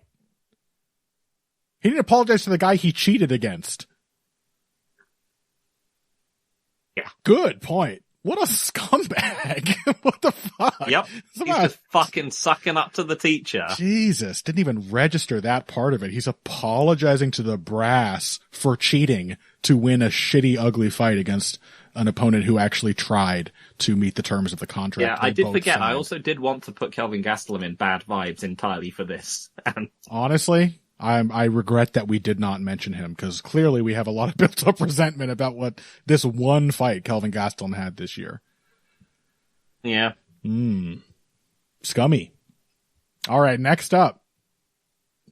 All right, is this me? Yeah, I think so. All right, future winner of this award. He's 100. Like, once he actually starts losing fights, this guy is going to be a machine. Absolutely. Putting out excuses. Brian Battle blows weight and Wallenstall's Randy Brown to a highly debatable win. Who are you booing? I know all these sick, twisted degenerates in Vegas are booing The Butcher. I just fought my heart out for you all. Who are you booing? Again, it's a weaker version of the Gastelum one, but yeah, it's like, don't call yourself The Butcher after you just held someone against the fence for the whole fight. Calling yourself The Butcher in third person is really funny too. Also, can we just mention, Yeah. Zane and I have complained about this multiple times. I'm not sure if you and I have covered this ground. Oh yeah. No, the nickname thing. Your name is Brian Battle. You don't need a nickname. What the fuck do you think you're doing with this nickname? Your name is Battle. Who are you kidding? Super try-hard behavior. Anyway, it's just an honorable mention because Brian Battle has yet to really reach his potential of a great post-fight rationalizer. He's 100%, perhaps the biggest prospect in this category. For sure. He's going to be a champion like Jamal Hill someday. But we still have one more to go before we get to Jamal Hill's 2024. This one is Tyson Fury, defeated by geopolitics. Taking a page out of Valentina Shevchenko's book here after the first loss to Usyk, Fury said, I believe I won that fight. I'm going to do Kyle's impression. I think he won a few of those rounds, but I won the majority of them. It's becoming more Irish as I go. His country's at war, don't you know? So people are siding with the country at war. That's my Tyson Fury. Amazing. Yeah, basically just accused the judges of giving the decision to Usyk because Ukraine had been invaded and not because he just lost to one of the best big man fighters of all time. All right. That brings us to the main event, I feel, of the whole Handies this year, because you have collected so much good stuff here that really, and it's not even, this barely scratches the surface of the body of work delivered by this man in 2024. Phil, take it away. It is the assassination of Jamal Hill by the coward Alex Pereira. I mean, when Jamal Hill sits at the keyboard, and his hands are rated E for everyone. There is no one he will not fight. But what was the best about the Pereira thing was that he clearly, after he got knocked out, he clearly like percolated on it for a while, Mm-hmm. and then was just like, no, the rage has built up too much now. I must post. And once the floodgates were opened, Jamal Hill just could not stop himself. So what we will be doing is we will be going through some of Jamal Hill's greatest posts. We'll be doing them alternately. I will try and, because I am not going to try and do a Jamal Hill impression because I feel that would sound racist. We're both going to do our most offensive English. black sense. Phil, we agreed on this before the show. We agreed. I will do mine in the most Shakespearean accent I can come up with. I don't know what Connor's choice is going to be. Okay, fine. Alex signals to the ref. The ref yells, "Stop." I stopped completely. He then takes the angle and closes the distance and then tells the ref, "No, I'm good." Why'd you signal to the ref then in the first place? Alex Pereira, you really set up a punch you couldn't get to without a weird, confusing moment and did some weak shit. But it's okay, because you will fight me again, and my eyes won't leave you until you're as stiff as Izzy left you in Miami. Is it funny how you rushed Lil, ass Roundtree, and dumbass Jiri like you were the man, but waited until the refs got in the way to swing at me? You will see me again at 100% soon, and we both know the fear that was in your heart. That really gets me to get fucking obliterated by one punch, and then to tell the guy, you know there was fear in his heart, is so good. God damn, that's good. In response to a thread titled, "Who has the most excuses in MMA?" Yet nobody can name the excuses they are claiming I'm making. Y'all are just dick-riding haters that want to feel like you're on the level of somebody you can't fuck with in any aspect of life. Has anybody, I want an update on this part of the story. Has anybody located the excuses that Jamal Hill's being accused of making? Or is the search still ongoing? Yeah. Just not, yeah. I'm quite sure many when people... I'm sure many people in that thread named the excuses that they were accusing him of making. Nonsense. We also have a quote from him after Roundtree was beaten by Pereira. He says, "The way that Pereira beat Khalil, for one, Pereira couldn't beat me fighting that way." No, he beat you by punching you once. He actually beat you much more easily. He didn't even have to fight that way. And this one is from Instagram. Y'all spend years in my DMs and comments with this BS, then cry and want to be seen as victims when I clap back at y'all. Beat it. Keep this same energy. It's just the internet, bro. Remember! Damn, how my posts get removed. SMH.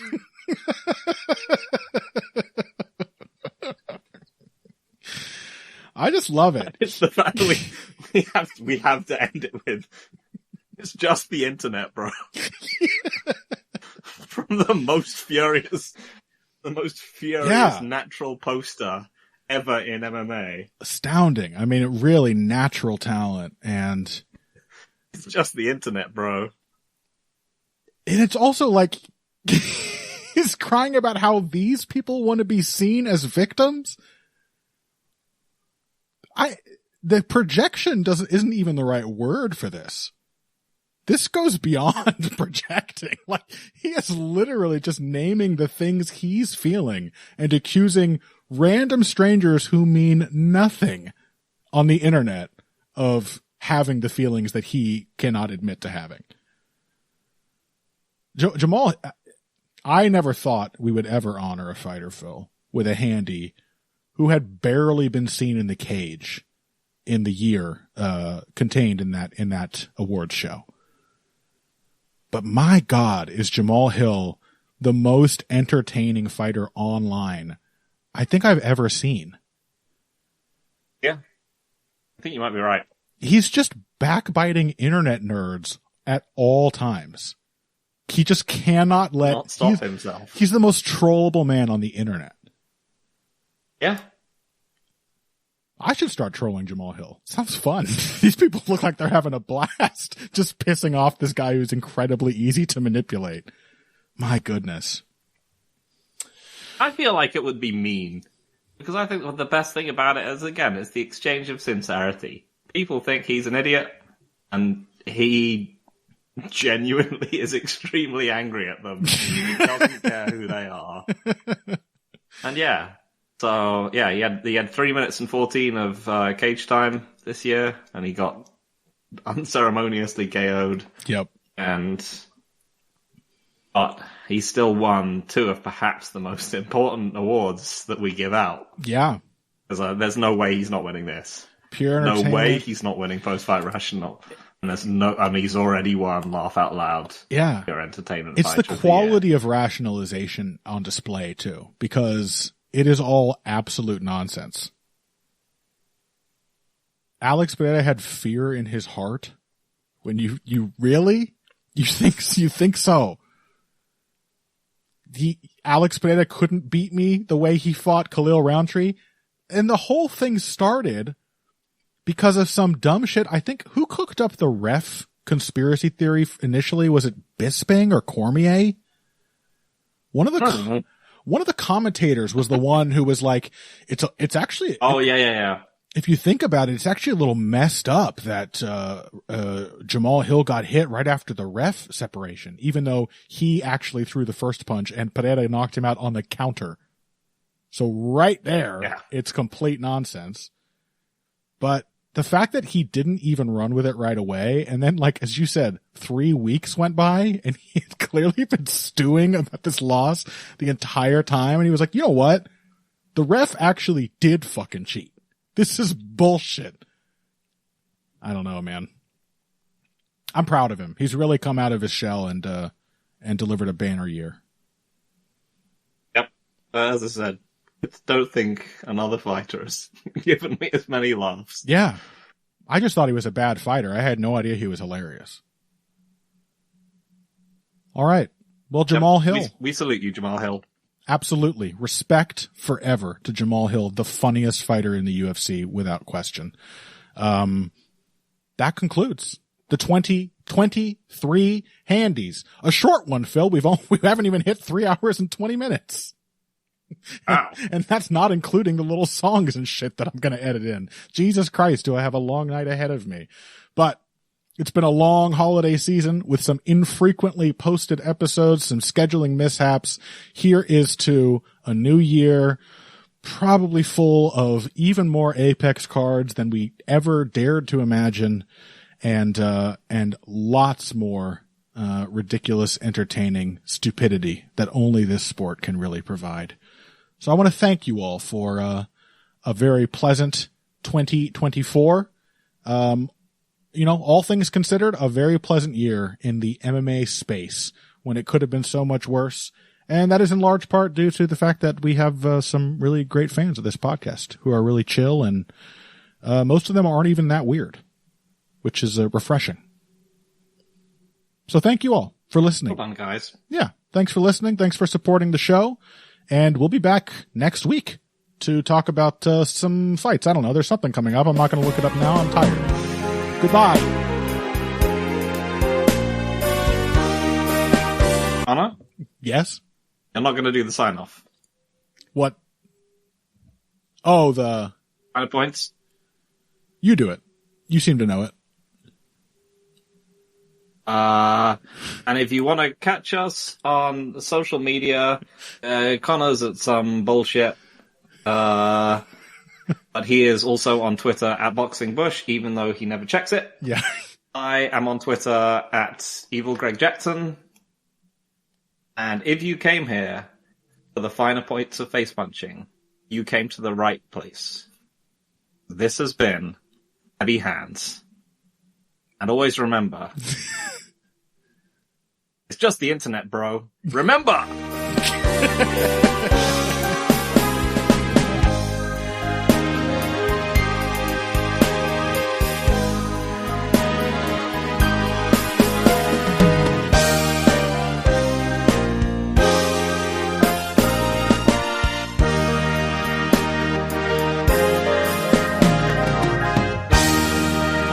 This handy is for you.